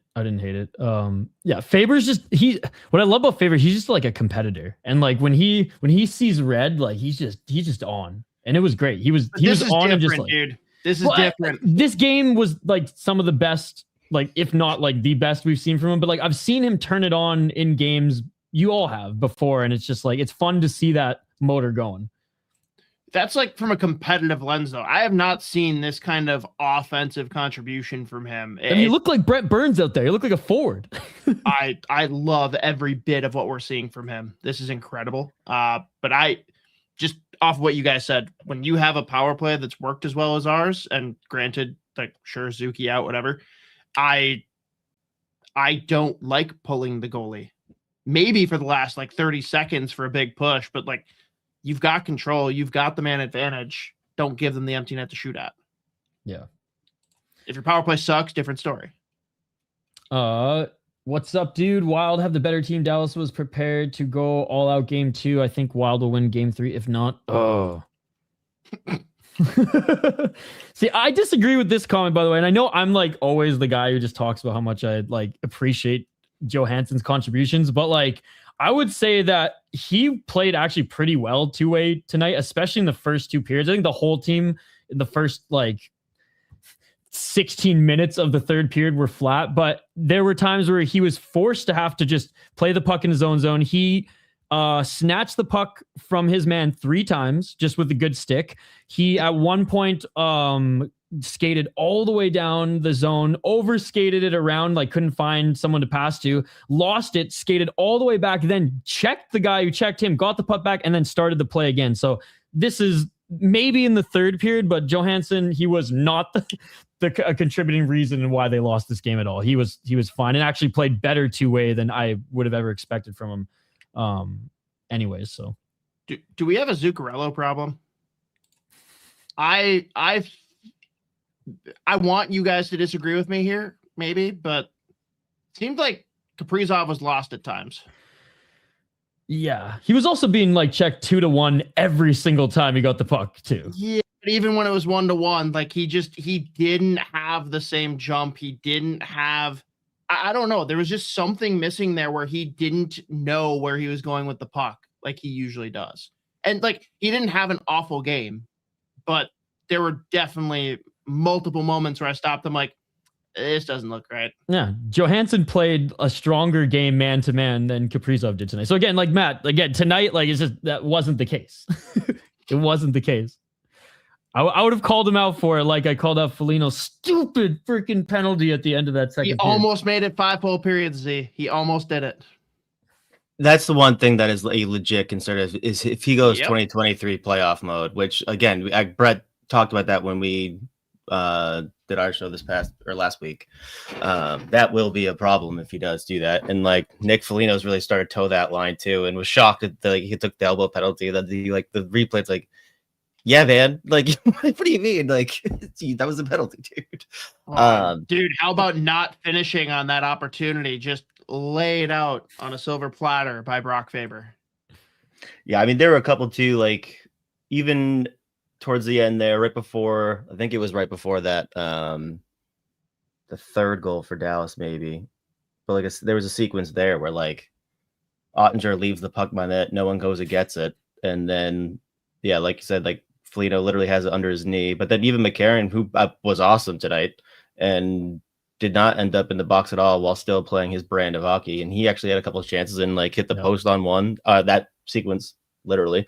So again, like that game was there, and you're missing again, like Zuccarello, you're missing Trenton like immediately right off the rip. and like some of your like Kaprizov wasn't Kaprizov that we're used to. And that was one thing from the start. I didn't really understand why the lineup looked the way that it looked. Like I think we saw them try playing Kaprizov and Tarasenko on a top line together. I think it was like in Nashville, and like after one period they went away from it. Like they were generating nothing. And like I noticed Tarasenko maybe twice tonight. And then from then on out, they were trying to find the right combo. So like that was all over the place. And then I didn't understand how that resulted with like a Nick Foligno, Yurov, Brink third line to start with Foligno, McCarron, and Trenyon on that fourth line. Didn't really make sense to me. So that was one thing. I thought the easy swap would have either just been putting Brink up there or put Brink on the line with Johansson and Eriksson Ek and put Boldy up. Like, I don't know. That was one thing when I looked at like what they ended up going with. I was like, I don't think that's going to last very long. And obviously it didn't. Yeah. So that kind of goes to Hordox's question. What do you think the line or the second line with Zuki potentially out for more, or just how like the first two lines are going to play out? I think we're going to see a lot more hodgepodge. I think he's going to keep changing it. What do they start the game with? I mean, obviously not what they started it with tonight. I think what Z said could certainly be how they start the game with a very, very tailored and planned plan B. But so you roll out for the home crowd, you bring out the big guns, you go, whether it's Hartman, Boldy, Kaprizov, or just go all out Ek, Boldy, Kaprizov. But you've got to have a backup ready. And I don't know if that backup is, I mean, I know I would like Brink to be in the top 6. I just don't think that the coaching staff feels the same way. And we're not going to see it. And I thought Brink, like pretty much every time that he hopped over the boards, I noticed him. He made a couple of really good plays early. And obviously, like before Dallas went up 1-0, literally 10 seconds before, he sets up, was it Yurov? And again, like I have to pull up the ice time, but it felt like they didn't really. They're doing the thing again. Yeah, Daniil Yurov plays 10 minutes, 42 seconds tonight. Like, I don't get that either. But it was just like, I mean, I understand that, like, McCarron, again, was playing really well, but it felt like just one piece being out in Zuccarello, and then obviously losing Trenton early. They were all over the place, all 4 lines trying to figure out what the right combo was. But I don't agree with only playing Yurov 10.5 minutes. And I think would Brink end up with 12:30. Like, it's just not enough. Especially when, like, they make plays. Yeah, for sure. And I'm a multiple-time suicide pass survivor, so maybe this just plucks a different nerve for me. But like, what the fuck is that pass from Bogosian? Yeah, that was wild. I mean, that like was just... how do you do that? And also, I never would have imagined that Blackwell would dummy Trenton like that. That's scary. What a fucking hit! What a hit! The one guy I noticed for Dallas that I really didn't in game 1, and maybe that's just because I didn't notice anyone in Dallas game 1. I can't pronounce his name. They said it with such confidence on the ESPN broadcast. Yeah, I didn't even try to. 49. Ritzkovian, yeah, he's an animal. He's been incredible this year. The way that he was ISOing Hughes and like Bay on the blue line, that was impressive. I was actually like hats off. Like, good for you, dude, if you can actually go toe to toe with Hughes' skating. Yeah, I mean, well, that's the thing. Ritzkovian's also having a phenomenal year, and then like as the season went on, they're missing some of their top guys. Like they've been throwing him up on top in that top 6, and he's been producing. And he drives everyone nuts. He's like putting up points this year, and then he's driving everyone nuts like a Ryan Hartman type like situation, and like that's also allowing them to like keep scratching Bunting, who they went out and acquired at the deadline, because they've got Ritzkovian like doing Bunting things without like taking all the penalties, and he is producing. So he's been really good this whole year. Do we go Wallstedt again for game 3? I mean, you can't blame him for this one. Is that actually a question, or are you? Yeah, there was a question in the chat. Oh yes, there's no question at all. Like, yeah, he's been so good. That first goal is fluky. Like, it sucks that it went in, but like, I'm not gonna sit here and say that that's like a catastrophic miss on his part. No, and then the other one from the line was a nice tip. So like, what are you gonna do? He was set. Okay, no, how did he not get that tip from Robertson? I'm telling you, there's a very positive commenter in our live chat here who was very critical of everything he did. He made that pad save that he made when he slid to the side. He was like mid save, put Gus in. I'm like, jeez, you're killing me. Huge response from Ottinger, by the way. Ottinger was dialed in tonight. What a performance! That first period, Z. There were three chances that like could have been goals. There was 2 glove saves and that one pad save, and then he just dove on it. That were just those. The game could have been 3-0 Wild, like early on. Yeah, he was a monster. Good for And then him. just was so consistent throughout the rest of the game too. So It'll be interesting though to see what, hopefully again, because outside of just the number of hits Chenyan's been throwing, like we've talked about this before, like all the pretty much he's not like going for extra hits just to hit someone. A lot of his plays, like it's with purpose and it's creating chances. So hopefully Chenyan's can come back in the lineup. And again, we'll see about Zuccarello. It's kind of nerve-wracking that he played the rest of that game and then was skating this morning. It ended up being because of that elbow he took from Myers. So it's not great. It's obviously it is a head injury, so we'll see what happens. But it'll be interesting to see what they go with. And again, clearly Hines was reluctant to use Bobby Brink. Again, I was wondering if they would maybe look to have him in the lineup home games anyways. I thought he was good today when he did play. Like I noticed him, he made a couple of plays. It was like he's just a demon on the forecheck too. But we'll see if Hines is still comfortable with that, or if maybe we see a Nico Sturm if both Trenyan and Zuccarello are still out. Who knows? I don't know. But they have to. I mean, Marcus Foligno has to walk that line. To be fair, after he took that unbelievably dumb. He was so good in that second period too. It was like the only, because the Wild kind of started off pretty good in the second period and then just started fading as the period went on. But like he was the only one who was still bringing, him and Nick were still bringing like some energy. Him more so. And I was about to compliment him as I was calling the game because he like tore through 2 guys in the neutral zone. I was like, oh, what a play by Phil. I was like, damn it. And then he's just like, yeah, headlock. Oh, wait, wrong sport. I did yell judo throw. I was like, judo throw. Dude, right before I was like, oh man, he's gonna take like a holding penalty or something, and then they just kept going. I was like, oh my god, he's in the air. Oh my god, he's got a headlock. Oh my god, he's gonna do like an RKO. Oh my god. They're like, yeah, major penalty. I was He like, watched WrestleMania last night and was like, just had the John Cena music in his head going. Dun, dun, dun, dun. Oh, Tough. But I mean, again, Isha said before you jumped on Z that like people are like sky is falling on here. Like this is a catastrophic result. And like, I think if this is the worst game that we see, we're in awesome shape. I don't know. Yeah. That's my take. I don't know. Yeah, again, like game finishes 4-2. One of those is an empty net, and then you had your chances. Hit the post a couple times. By the way, if Rantanen scored that fucking goal where he is just, that was unbelievable. I was like, I kind of hope this goes in because this was like the goal of the millennium. Like it was unbelievable. He is a sick puppy. it just looked like it looked like something like you just see in like ball hockey. Like it was just insane. Yeah, I mean, I think the biggest thing was just like that was just definitely a missed opportunity, and I think a lot of the like Kaprizov not looking like himself was just how interrupted the whole game was with penalties. Like there were a ton of there was not as much 5-on-5 hockey as probably we would have liked to see to figure out like exactly what lines we're gonna get going. Felt like they just got interrupted so often, but they cannot keep taking penalties. Like they got away with a few already. Yeah, and they had some gifts too tonight for power plays. Right. So like the more they can keep this 5-on-5, again, take advantage of clearly Heiskanen not like firing at 100%. Still no hints. I think they said for game 3 probably out still. Yeah, I think you just got to take advantage. But again, just win your home games, win the series. Yeah. Give it up to Brodin for keeping the body on him. Brodin played well. Like as far as like defensively, both teams, Z said it when he came in, and like it was kind of like a stalemate for a little while where it was just like battle the neutral zone. One team would get it, take away. One team would get it, take away, bring it into the zone, lose it. It like really the scoring chances didn't or consistent scoring chances and momentum for Dallas really heat up until like end of the second, third. Before then, it was a lot of back and forth to the point I was like laughing because I was like, I can't even keep up with all the names because it was like, this player has it, this player has it, this player has it. And I was just like, oh my God, there's some sloppy non-flow hockey going on right now.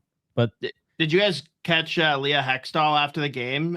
She got to take Rantanen one-on-one and led in with, oh, so I know that this is the only organization you've ever played for. oh my God. Hell yeah. I do like a little dog collar on Foligno. Whenever like you see it coming, just a little zap, like, oh, okay, yeah. I could see that playing. Like seriously, because Hines or one of the assistant coaches, as he was freaking bowling ball through, like, I don't even know where, wrecking balling his way through the neutral zone. I'm tired. Fucking, they would have seen it. They would have been like, okay, he's already seeing red. He's taking down 2 guys. He's gonna go for that. Just quick little zap, and we're good. Looking at the chances now too. As soon as I saw Wes Macaulay on the whistle, I knew it was over. He does like to hear himself speak on the mic a lot.